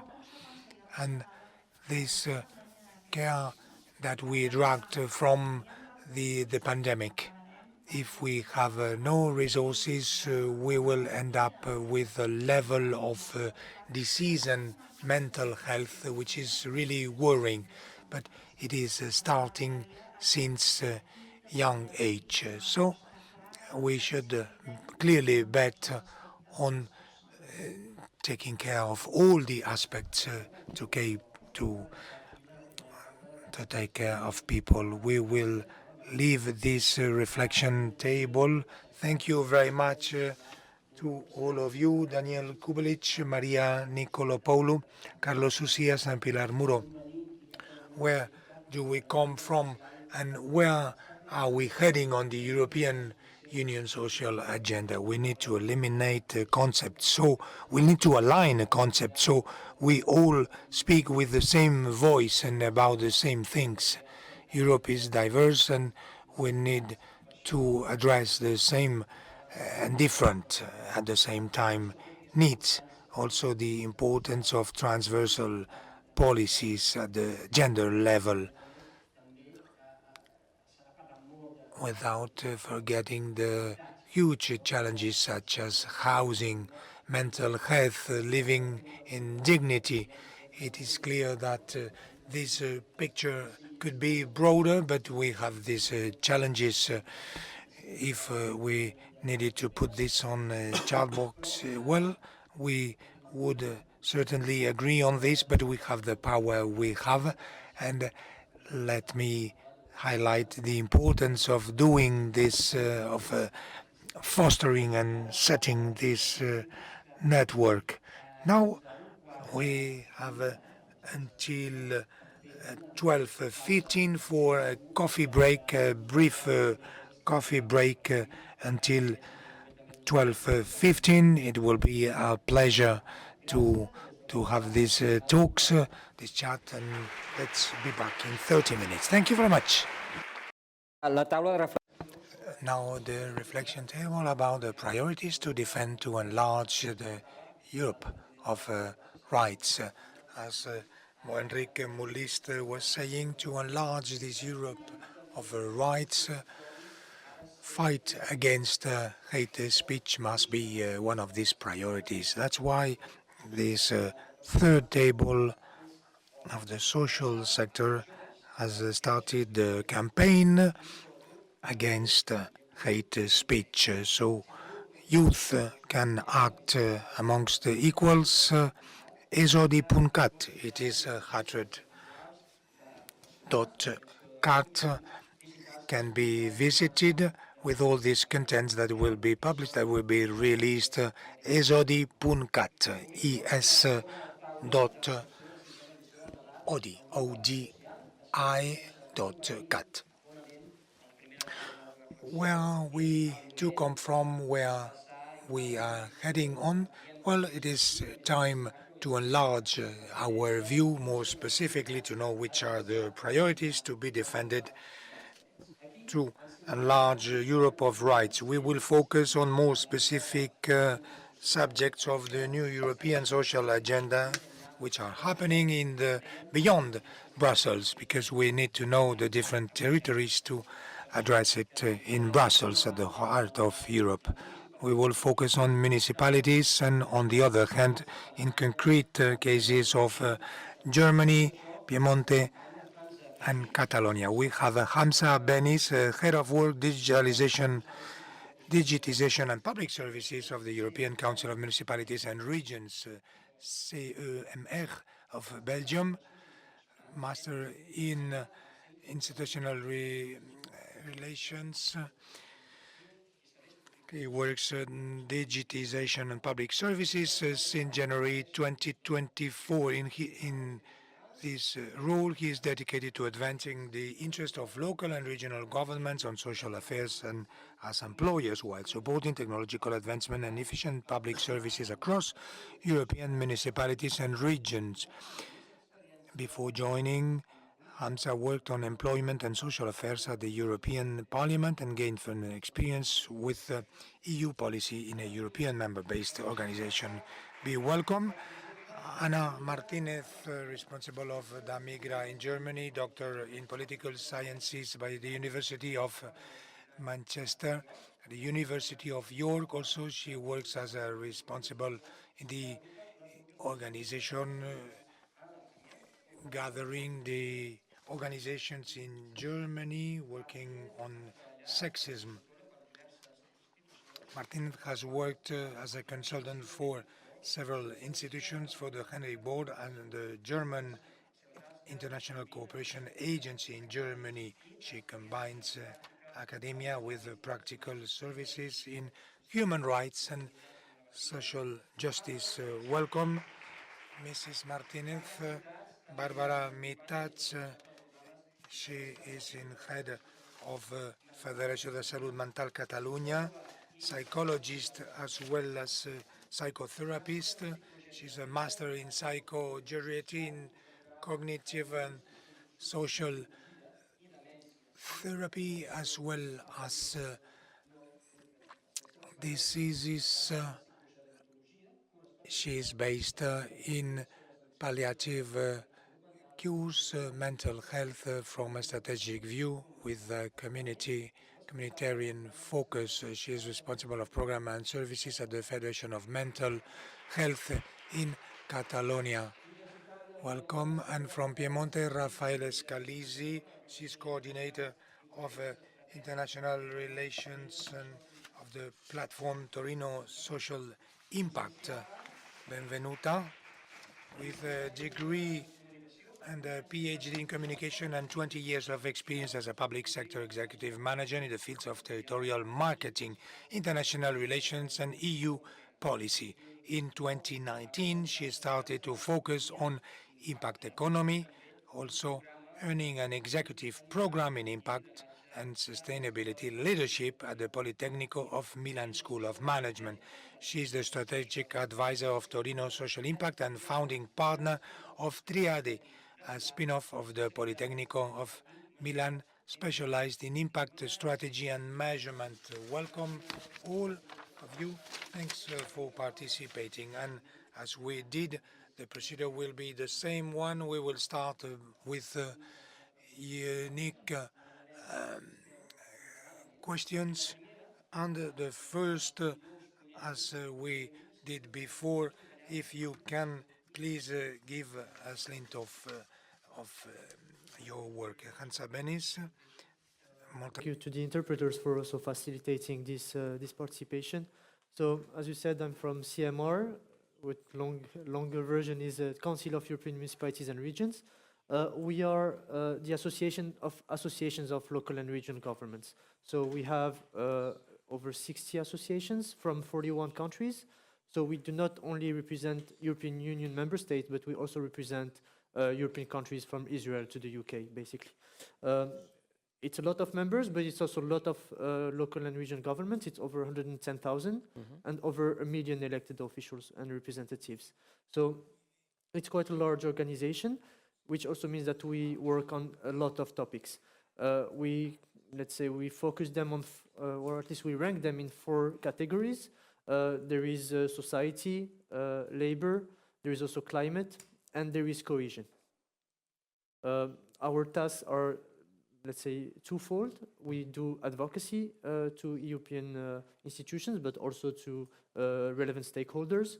These activities, and that's also what I do, it's mostly the advocacy part, is to first try to empower our members and to have them represented in EU policies, because more and more we see that we are less heard, and that's a problem.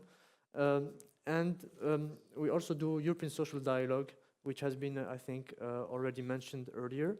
And there we represent local and regional governments as employers in the sectors of public authorities, but also as social services. So that's the work we're doing. Since we're in Barcelona, to relevant information, Catalonia is represented with our members through the Spanish member, so the FEMP. FEMP has a member that is, I'm very sorry, my Spanish is not good, but I will probably butcher it, but we have the Federación de Municipios de Catalunya. Well done. Yeah, thank you. I take that any day. But CMR is also part of UCLG, which is United Cities and Local Governments, which is basically the world representative of local and regional governments, and they represent European municipalities in the world stage. Thanks so much. Ana Martínez. So thank you very much. Moltes gracias. Thank you very much to the table, to Catalonia International, Jaume, for your work and the invitation. I'm going to speak in English in solidarity with my international colleagues.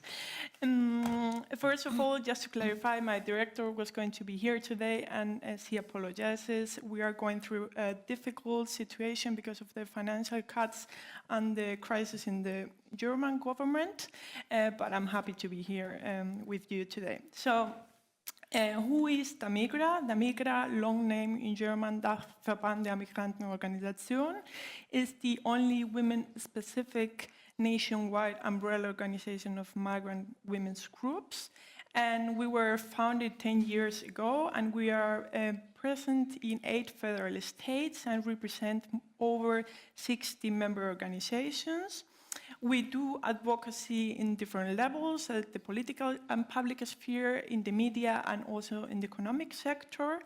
And what we observed when Damigra was founded is that migrant women were doing a wonderful work that was done mainly through voluntary work.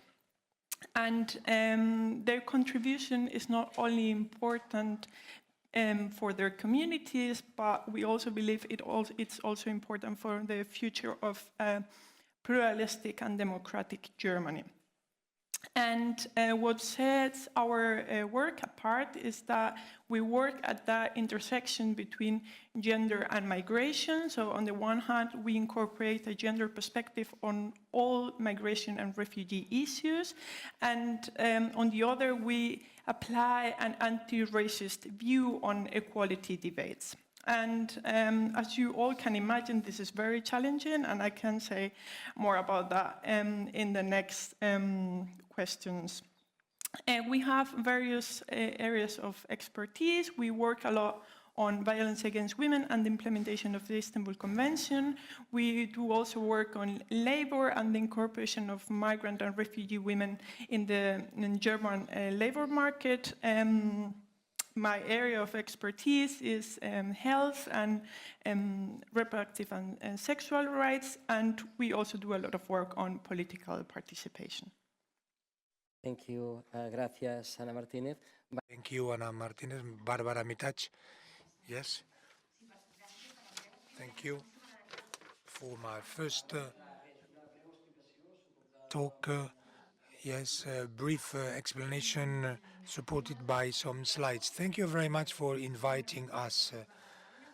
I am responsible of programs of salud mental in Catalonia, mental health problems. More than 80 entities in these Catalonian organizations.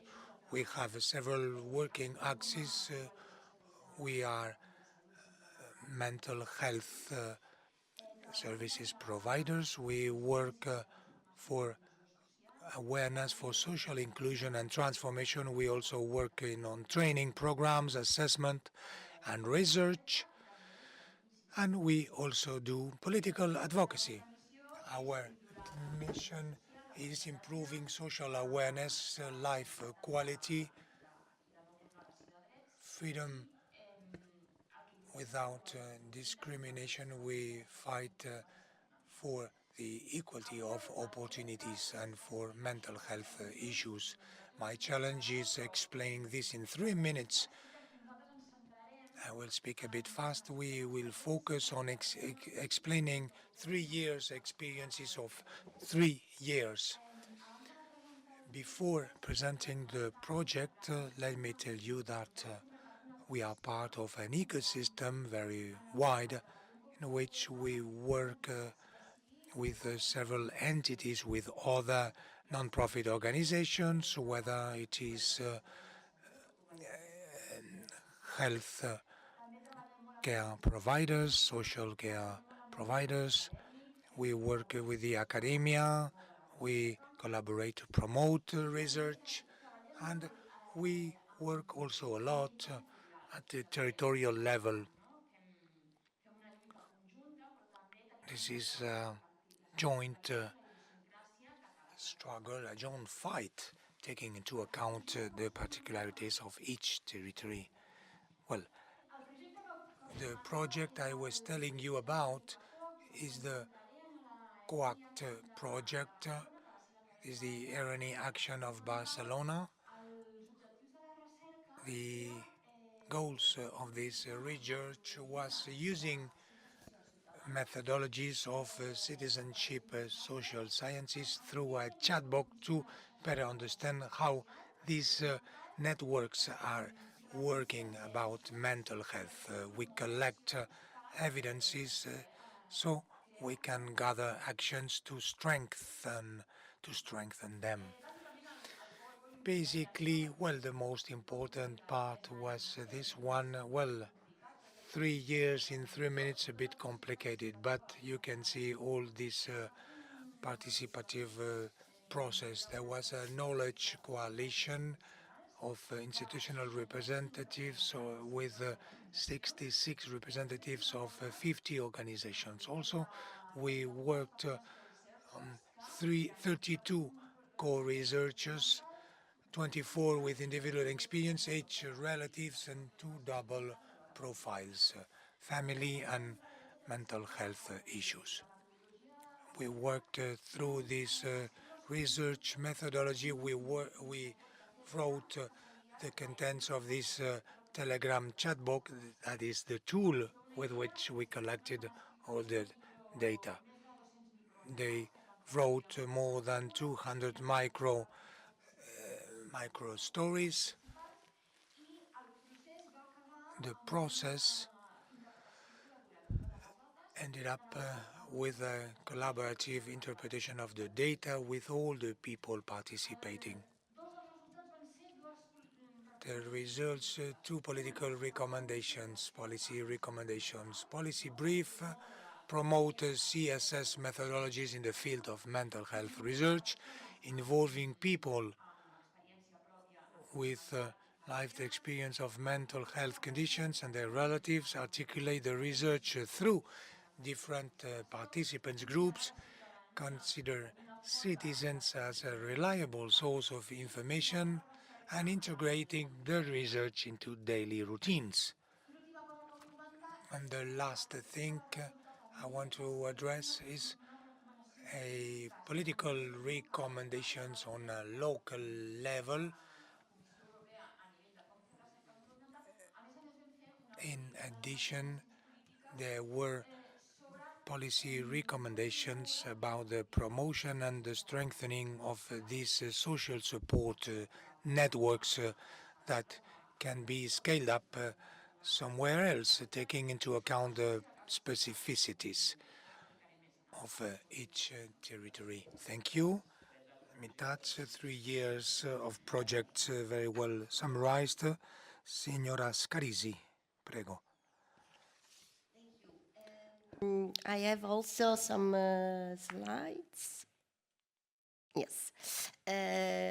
Thank you for the invitation. I would like to present the Torino social impact experience in Torino, which is quite a unique experiment of stakeholder engagement at the territorial level. Torino Social Impact is an alliance, a territorial alliance that was created in order to foster the local ecosystem, to promote social entrepreneurship, impact finance, and in general social economy.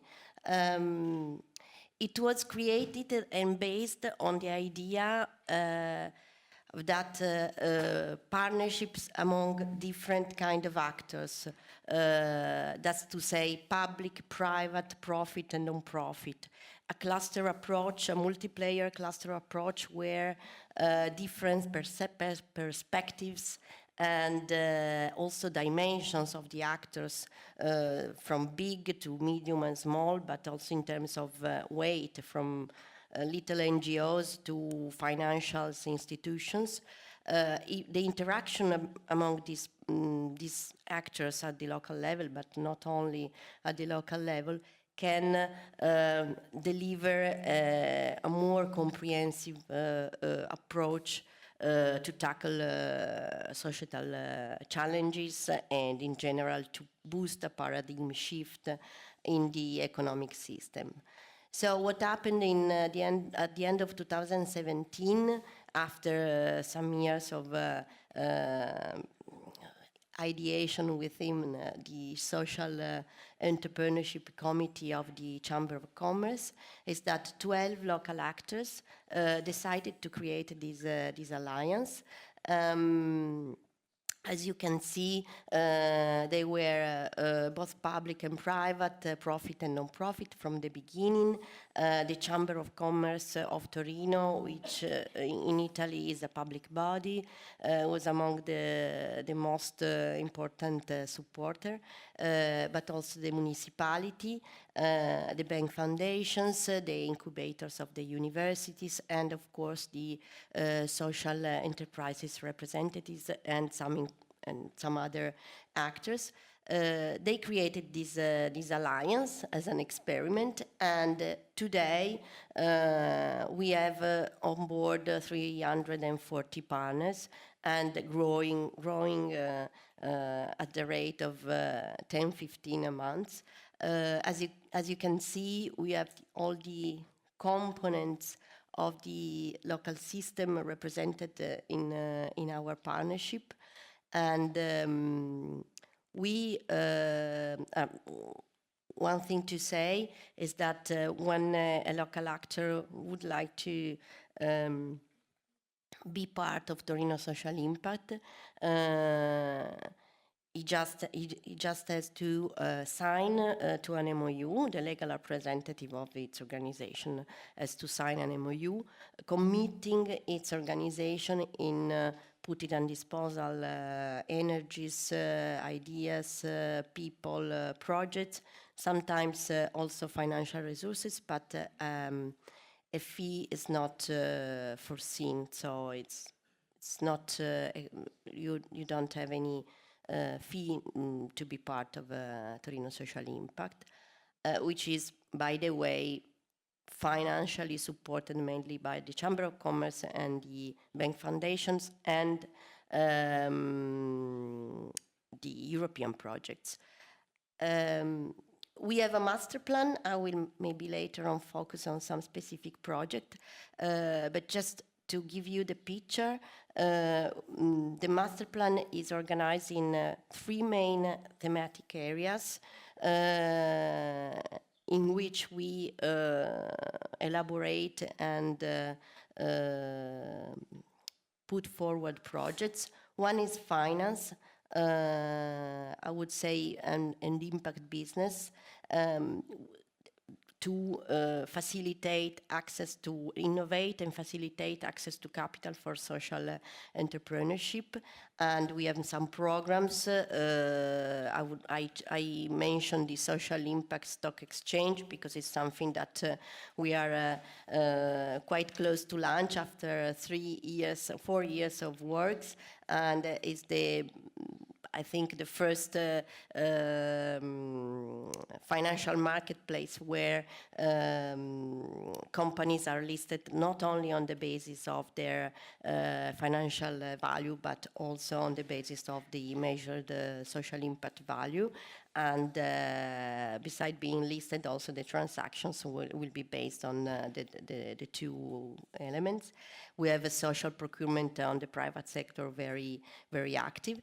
The other area is the impact measurement and strategy. We created a competence center for the ecosystem in order to promote the culture of impact measurement. And of course, we have many project and evaluation processes ongoing. And then there is an area that we call social tech for good, where we include all the projects aimed at, on one side, boost digitalization and data usage for the social economy, and on the other side to use data for the good in an innovative way. And we have also many internal networking initiatives that maybe I will explain later on. Molt bé, en aquesta primera pinzellada ja ens heu... Okay. Thank you very much for this first round of interventions, and thanks for telling us more about the governance model that you are thinking of. Now, to tackle, to better understand your experience, we would like to understand what would be your proposition to improve at the EU level, at the local level, in terms of social innovation, public services, and work policies. What would be your suggestions? What is there to be improved in these fields? Sorry, took some time. Well, if we talk about the evolution of the agendas, there is a quick response, we could say. We could say that it will depend on the change of context, because the context 5 years ago was not the same as it is today. We have seen many more different policies related to social and digital over the past 5 years, but now we are expecting less. But the second point is also the fact that with previous term having so many new policies, the evolution of the agenda will also depend on how these policies are implemented. So there is also the need to follow up on that. But from the point of view of local and regional governments, what matters is to keep local governments at the center of the discussion. Because what we see is that they are not necessarily heard, but they're also the level that is closer to the population. So if you have societal challenges, local and regional governments know what is needed on the ground.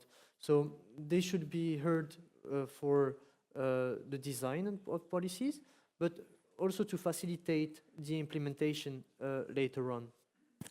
So there is this basis of social cohesion that is starting from local and regional governments. There is the need for autonomy, but resources, but this can also only be made if we have a real, first, decentralization, but also a multi-level governance, which means that all sectors or all levels must be heard when we make a social agenda and the policies that will come from it. So multi-level governance, as I said, is important. It can ensure that the European frameworks are well implemented, but that's where it's important. Local and regional governments implement, let's say, over 70% of all EU legislation. And if you're not heard, and that's what we hear from our members, we have this policy, let's talk about, for example, the AI Act, but the European Commission, or at least policymakers, do not necessarily know that at the local level, the AI Act cannot be implemented easily, whether it is due to lack of finance, but also lack of resources and expertise. So that's some point that that we keep in the center. In the mission letter for the next, at least they're in place now, the Executive Vice President for Social Affairs, Roxana Minzatu, there are quite some fights that were already mentioned earlier. There is so the new action plan on the implementation of the European Pillars of Social Rights, which is actually expected in a few months. There is the EU anti-poverty strategy and the European Affordable Housing Plan, to only say a few. And these cannot be made without having the inputs from local and regional governments. They will be the ones implementing them. So it will be quite complicated, but we are following up closely to see how these policies will be put in place. As part of our work on social dialogue, we also hear quite a lot about skills, and it is something that was already part of the previous agenda, but will continue being developed in the new one. So there is a part of social, but it is still important, because what we hear from local and regional governments is that they either lack skills. So, for example, let's just take an example. There is a lack of nurses at local level, so inhabitants do not have access to their services, the services that they deserve. Or, for example, teachers who have to leave the regions because classes are empty. So that's also topics that are important in there. And local and regional governments do not necessarily have the funds to train people and to attract them. So skills is a big part of the next agenda, as it should. Now to talk about digitalization, local and regional governments know that there are a lot of opportunities from there, but there are also a lot of challenges. So these challenges, and the biggest one we can say is the digital divide, because even though municipalities do a lot to try to reduce this divide, for example, I can talk about digital literacy programs that are put in place at local level, but something that can seem even simpler, like free Wi-Fi, for example, in street, to provide a better access to everyone, or at least just an access, not even a better one, just an access to inhabitants. But these efforts must be supported by national and EU level, so they can be really efficient and successful. So the digital tools are also revolutionizing, how services are provided.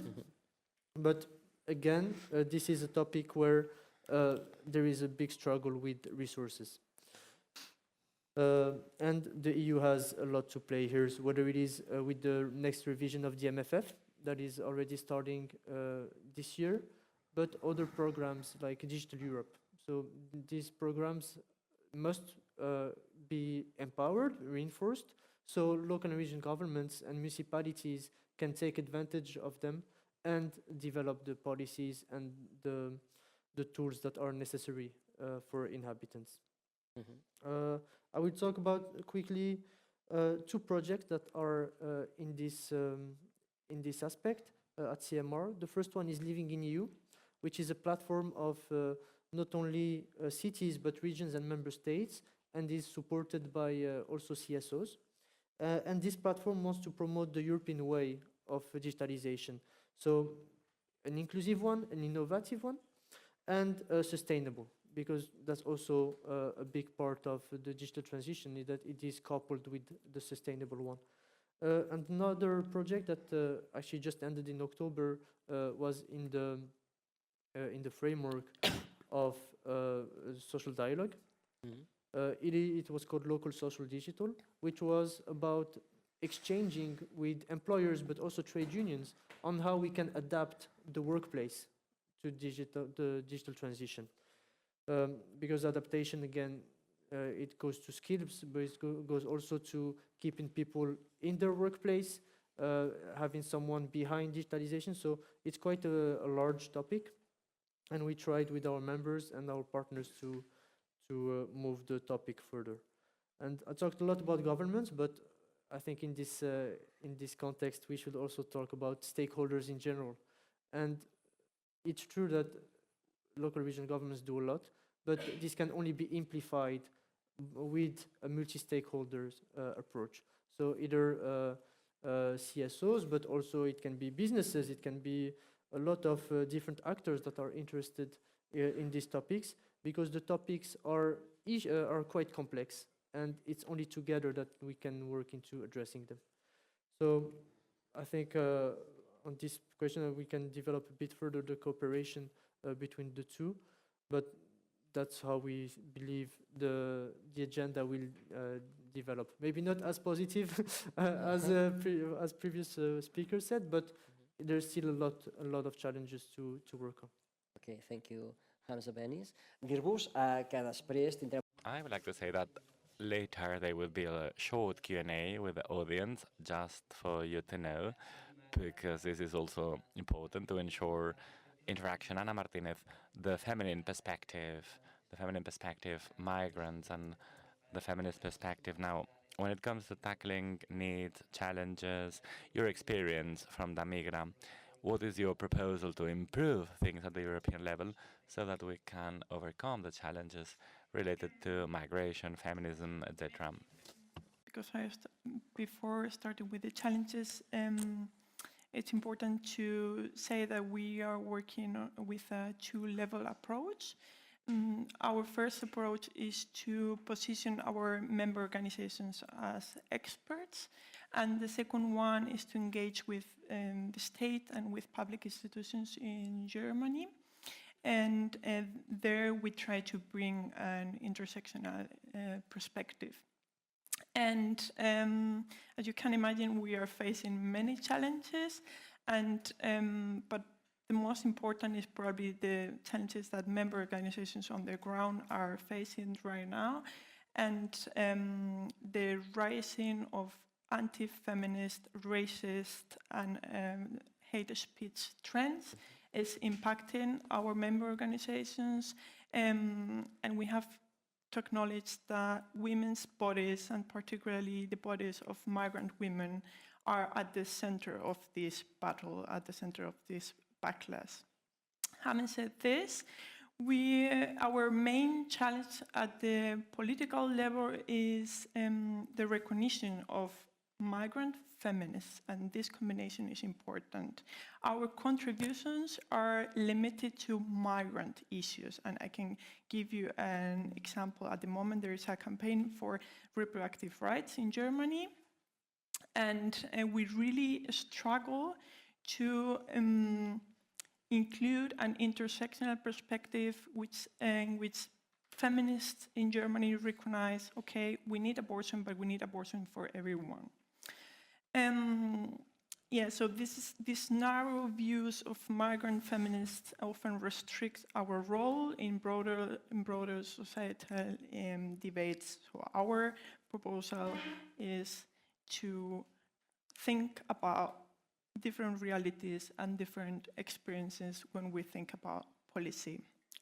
Another significant political challenge that we are facing is the current dichotomy in migration policies.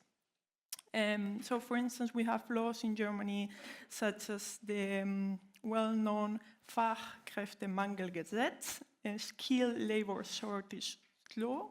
This is a law that is aimed at attracting skilled workers to Germany. And at the same time that we have this law, we have a government that is pushing for faster deportations, revealing an utilitarian view of migration.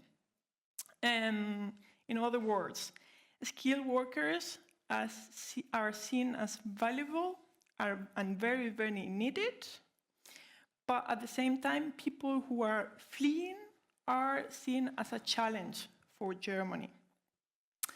And this leads me to the third challenge that I wanted to bring here today. And there is an issue of categorization and hierarchization within policies and within political debates. Immigrants are usually categorized as good and bad, and this also ignores the complex realities of the so-called integration, and I don't like that word either. The last but not least challenge that we are facing is access to funding. We've been talking about this in the first roundtable. Feminist organizations in Germany, but I will say across the globe, were already underfunded. They were doing their work already with a lack of resources, and this is increasing and is getting worse and worse. This has an impact on sinking spaces for migrant organization, and I'm going to give you an example. In the next year, it's quite likely that 5 of our offices in Germany are going to be shut. And for instance, we have an office in the north of Germany, which was the only place for refugee women to get support services. And this is the reality, and we also have to bring this to the European level. Gracias, Ana Martín. Thank you very much, Ada Martinez, for your remarks. Barbara, what about the European strategy on mental health-related challenges? How can we tackle mental health-related needs at the European level and at the territorial and local level to overcome the challenges that you've posed before? Well, later I will focus more on the global perspective and about the global challenges we have on the table. But first, and this is why I focused on the project I mentioned before, I would like to focus on the political recommendations stemming from the participatory process, in which more than 100 people participated, plus all those who participated online. And I'm going to focus on political recommendations in the field of mental health, yet I believe many of my recommendations could be replicated because they are cross-cutting and they somehow are related to the defense of other vulnerable social groups. Our colleagues already mentioned about or raised the topic of accessibility, skills development and intersectionality. I believe all these 3 elements and these political recommendations stemming from the participatory process mainly focus on the importance of avoiding the violation of human rights and the importance of fighting for the rights of people living with mental handicap, right, in order to promote also autonomy and autonomous life and to grant support at all levels, at all stages in life, end to end, from the beginning to the end of life, because there are periods in life when one is particularly vulnerable and where there is a clear lack of support. In our political recommendations, we also underline the importance of the role of families, because we live in a continent and in a world where families play a very important role, and families are responsible for the care of the vulnerable, especially women, by the way. And it's important to underline the specific role of families. And also, we need to understand that women and families need support because they are caregivers. So, who cares about the caregiver, right? In our political recommendations, we also underline the importance of bearing in mind the social determinants. It is impossible to speak about social well being or mental health when many people are suffering dramatically because they have no access to housing, or they don't know if next week they will be able to feed their children. So this is, of course, self-evident, right? There is no doubt that after speaking the speakers from the first panel, the situation is alarming, very alarming. Now, we need to also promote a change of mindset when it comes to including social determinants on the grounds of a community-based approach and through cross-cutting actions. Mental health is not limited to one person. Mental health is global. It somehow appeals to us all, and the context, today's form of capitalism, is somehow making mental ill-being grow rampantly. When mental health is not duly supported, it might end up in a mental problem. The WHO stated that 1 out of 4 of us would suffer a mental health problem, and that was before the pandemic. I am sure that today it's much more than 1 out of 4. So, again, having a holistic approach based on a recovery process. In order for one to recover from a mental health problem, one needs support, mental support, psychological support. Not to speak about accessibility. Resources need to be there, and they need to be accessible to all people who might need them. And there are some people in situations of vulnerability who are not even informed or equipped with the means to know where they can get support. So a lot has been said about the importance of empowering professionals and ensuring that professionals act as social bridges and not only as, I don't know, drugs facilitators. They need to act as facilitators of networks, which are the ones that support us when we are experiencing a peak in our mental ill-being. In our political recommendations, we underline the importance of training professionals, not only from a technical perspective, but also in softer skills, also promoting self-awareness and limiting a reductionist approach.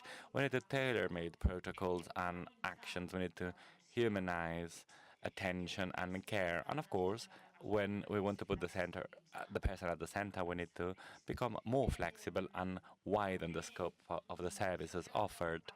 There's a major concern also when it comes to mental ill-being and undesired loneliness, as we know. Undesired loneliness is affecting vulnerable social groups, and we need to also promote suicide prevention, which is becoming a clear public health problem here in Europe and at a global scale. Now, we need to underline the importance of individual and collective support, and for that, we'll need to support and lobby for human rights. We need to raise awareness about individual and collective rights. This includes a line of action to enhance and boost esteem and self-esteem. We need to avoid the dichotomy between the them and us. We need to find common grounds. We are all citizens. We are all part of communities. We need to promote full inclusion, co-responsibility. We need to empower society at large, starting by the educational environment and moving on to the work field. Now, we also need to put at the center the value of people with their own lived experiences, promote mutual support mechanisms, and have statistics, data, and finance, of course. All this needs to be supported with funds. These are the main political recommendations in the context of this European project that were designed and published back in 2022.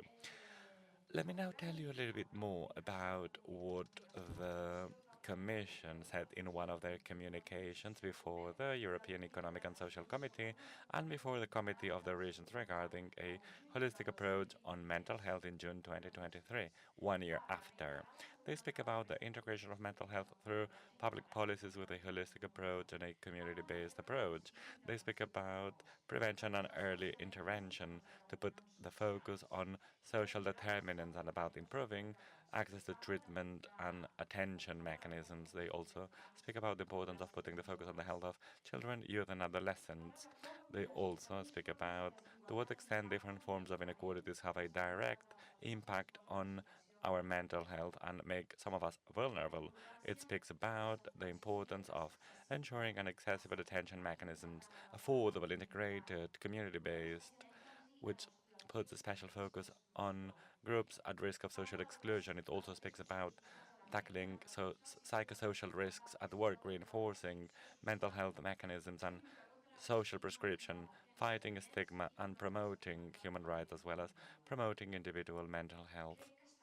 I believe there is no doubt that the diagnosis is there. We are all clear about the diagnosis. We know where the lagoons are, where the gaps are, where the needs lay. Now we need to come up with solutions. We need to get hands-on and start working and grounding things and acting and making actions actionable, even if it's done a little bit. Raffaele Scalese, now I would like to ask you about what needs to be done to overcome challenges in the field of housing, lack of access to housing, and labor insertion. Thank you. Thank you. I will tell you about one of the most interesting projects that have been conceived within Torino Social Impact for the social housing, which is Homes for All. And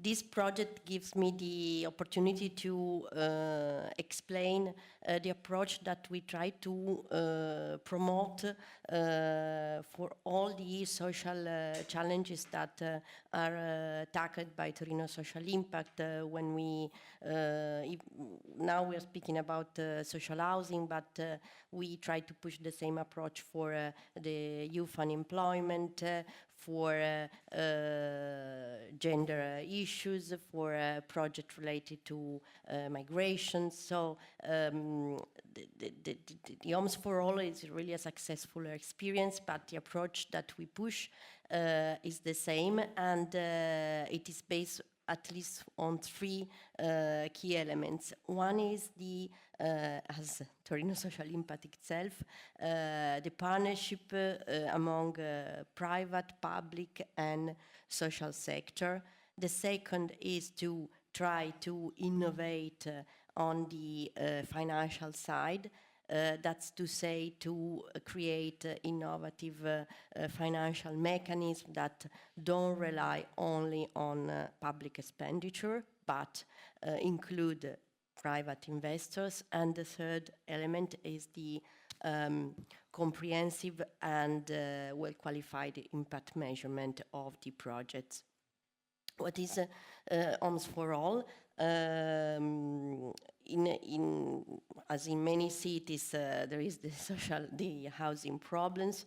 In 2022, when it was created, this project, we had 30 eviction procedure a day and over 50,000 vacant apartments, private vacant apartments in the city. So too many houses without families and too many families without houses.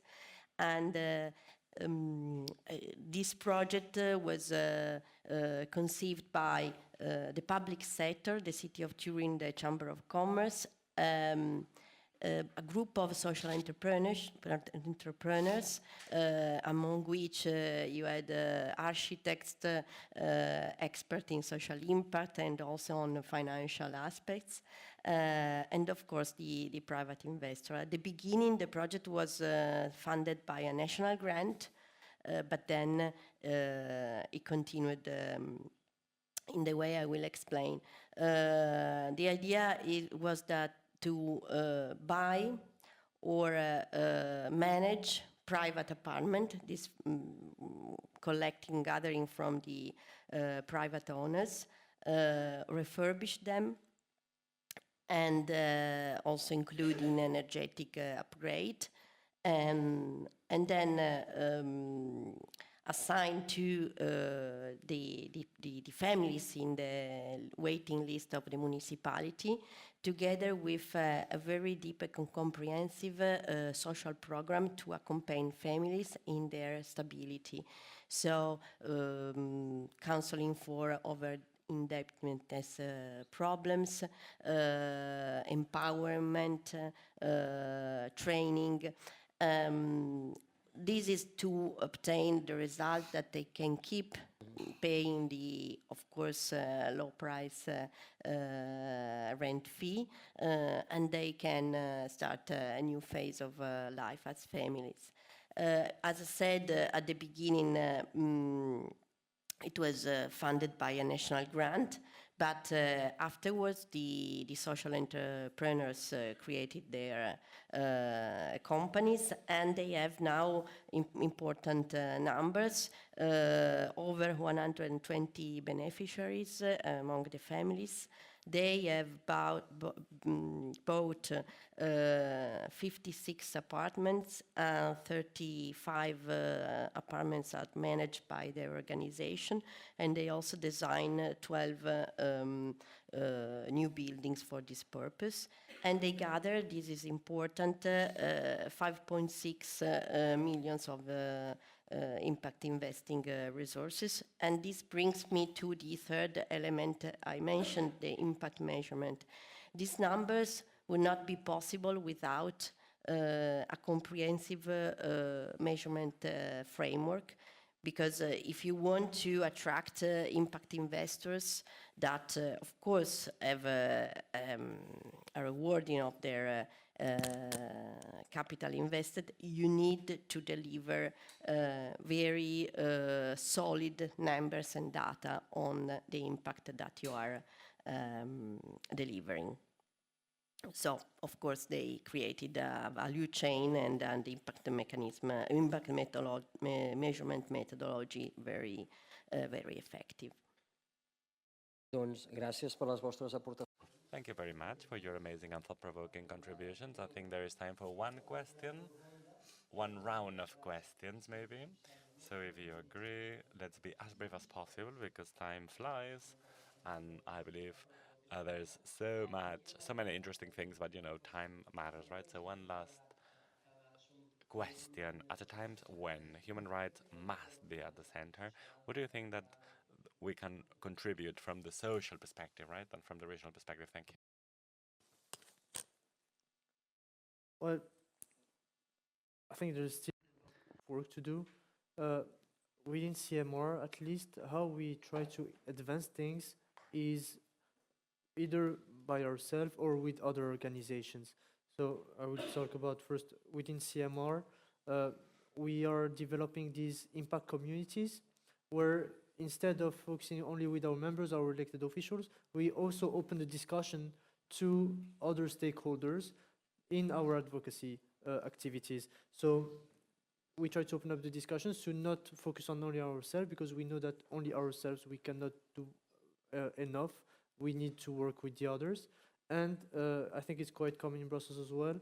The second way is to get together with other organizations and create, let's say, networks where we can discuss these topics. A quick example is we have Services of General Interest Network with other organizations representing employers. So there is us, but there is also postal services, there is hospitals. So other sectors where we share with whom we share the same values, and we get together to push our common agenda together. Thank you. Molt breument, Ana Martínez. Very briefly, Ana Martínez, please. What do you think we can bring from this social, local and regional? Our proposal was similar to the colleague. We also think that we need to build networks and strong alliances that strengthen a democratic civil society.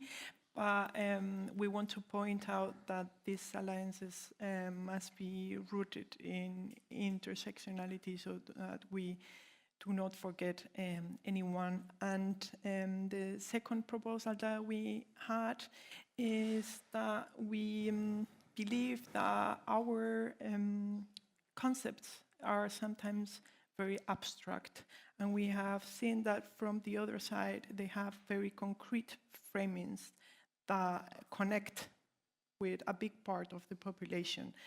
So we think that we have to have a think about what it means for us, freedom, human rights, and how we communicate that. Thank you. Bàrbara Mitats, molt breument. Now that we are deep inside revolutions, well, very rapidly, the diagnosis, we can share it all, but we need structural changes in the shape of the services, even in the indicators we use to evaluate the processes' impact and professional empowerment. We need courageous leaders who are able to tackle very rooted structures with forces that try to maintain the status quo and that want to avoid deep changes. Quality rights, pedagogy and training, it's good, but we need profound changes. When we adopt a complex and systemic view, there are conflicts of interest because facilitating the empowerment means letting power, letting control, and we need data, transparency about this data and many other things. But let me end with something very important that was underlined, that's the values. Many times we say we can provide tools, strategies, how can we better accompany people who suffer. But if we do not have a resilient, inclusive society with a culture of values free of any stigmatization of or violence, we will not succeed because we are building on two tremendous scaffoldings. Recall that it is the International Day of Human Rights. It coincides with the fifth debate on social rights. Raffaella Scalisi, please. Very briefly, I bring our experience as Torino Social Impact. We try to keep working on the two tracks, policy and practice. So it is important that all the things that we are discussing find their place in the all the government level policies, and that is why we are now working with the Metropolitan Authority in order to approve an action plan of the metropolitan level for the social economy, and we are also one of the stakeholders involved in the national action plan that the government is delivering.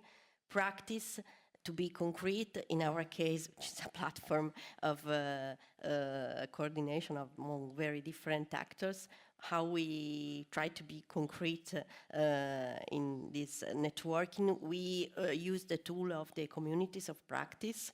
We have several communities of practice, thematic communities of practice, where really hundreds of people from the different 340 partners of Torino Social Impact, but it's also open to other interested players.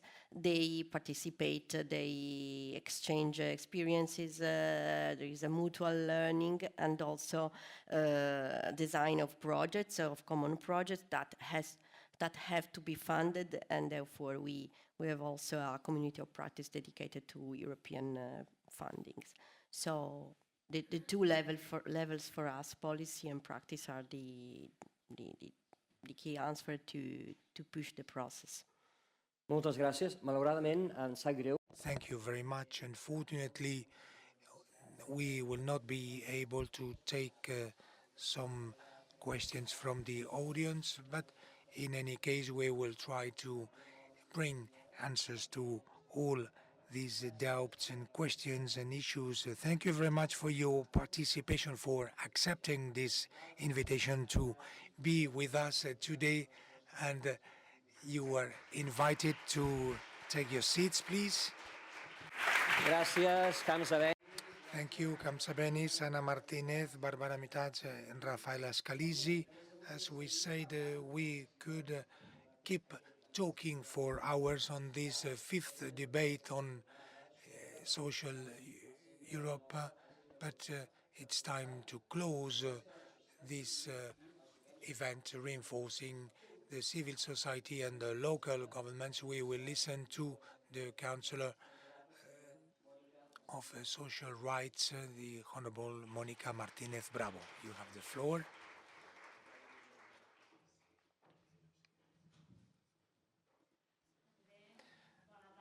Okay, good afternoon, everyone. Be welcome, Laura Fureste, Director General of Catalonia, Raúl Moreno, Secretary General, dear deputy members, authorities, dear friends. Speakers that came from abroad, welcome to Barcelona. It has been very inspiring to hear your interventions and to learn about these good practices all around Europe. Bé, doncs també... Also express my thanks to the table of the third sector, Catalunya Internacional, la Fundació Pere Tarrés, the University Ramon Llull for organizing this such an important event and for the participation of all the speakers. No doubt that putting the EU at the center of the social aspects is of vital importance. The President of Generalitat, Salvador Illa, wanted that Catalonia is again involved in Europe, and this was materialized during the 30th anniversary of the Committee of Regions in Brussels, where Illa participated, and he announced his plan in Brussels to relaunch to foster this relationship of Catalonia with the EU institutions. We are facing a decisive moment for our country as well as for the EU and other regions in the world. We have great challenges such as technology revolutions, the aging processes of population, as well as a growing inequality. And all this has a direct impact on social field where we need to multiply our efforts. In the EU, it is of vital importance to reinforce the European social pillar, so it is a pillar of cohesion to cohesionate the citizens within this EU, which is as transforming for the future of humanity. We celebrate that the social rights has been incorporated to one of the vice presidencies, executive vice presidencies of the EU, because it seemed that this suppression of the social component was in danger in the vice presidencies. And now we celebrate that it has been designed as quality jobs and preparedness, headed by Rosana Mingsato. Under this new umbrella, Mrs. Minzatu has an important agenda that we all have to foster. We have to foster that this social aspect is materialized, in fact, in the policies fostered by the European Commission, the new action plan for the implementation of the European Pillar of Social Rights in 2025, being also responsible of the elaboration of the first European strategy against poverty. Fostering reflection about how to deal with long-term attention, long-term cares in an aging Europe, as well as the strengthening of the youth guarantee. It is an important agenda that we have to reinforce from all the fields. We will do it from Catalonia also. To speak clearly, we need improvements in the funding of social areas, not only for humanitarian reasons, should be enough, but also for a concept that we foster and we vindicate, such as the social investments. We have productivity issues which have been underlined by Greta and Draghi reports. Europe in economic terms is losing productivity when we compare it with other advanced economies. It is necessary, as well as more investments in the environmental transformation, improvement of productivity, but it is of our role and duty to vindicate that we need more social investment in people, because when you invest in early education, better accompaniments, improving social and work inclusion of people, these people can be more productive, more creative, and have produce more social and economic returns. So even though it is an argument which is economic, it is important to put it on the table to vindicate that not only we need a better funding for social inclusion of the Europe we want, but also because it will be a key component so Europe doesn't lose productivity and can address the problems of a lack of productivity. From the social sectors, we have to vindicate that we do not do social expenditure. We do social investments with people and about people and for people, and promoting this view within and outside Catalonia.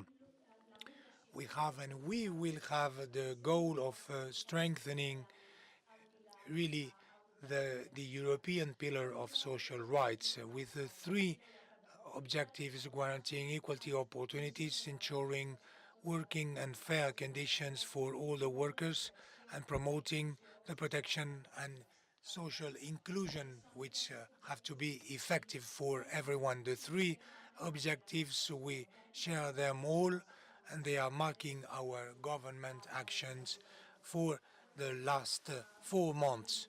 We're doing this, improving social services, the citizenship income. We are working in this area with all our focus, and we've also fostered improvement in the management of a waiting list, the management of disabilities and dependency. We have reinforced the protection of children,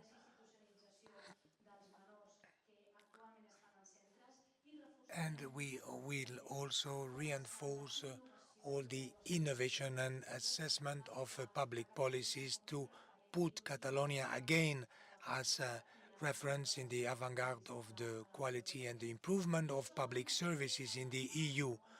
And hand in hand, we have to do it with our stakeholders. And no doubt that one of the main actors is the third sectors. We will work closely so this huge process of transformation is as agile as possible. And let me also announce, we are pleased to tell you, to share that this morning the government has approved the launch of grants for the years 2025-26, the combo, the so-called combo, which is as necessary to feed the social sector. This has been approved this morning, and the entities may present their projects from the 15th of January, when we will accelerate this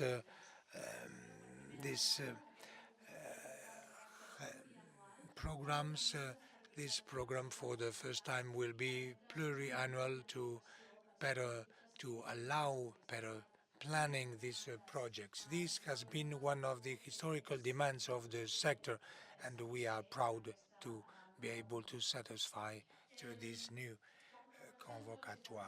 convocation. The third sectors, local and regional governments, will be key to reinforce this social European pillar. Catalonia has the vocation of looking at Europe, strengthening the best practices that we can address and import from other countries, from other places. We also want to aspire to be a source of better practices to better export to other countries.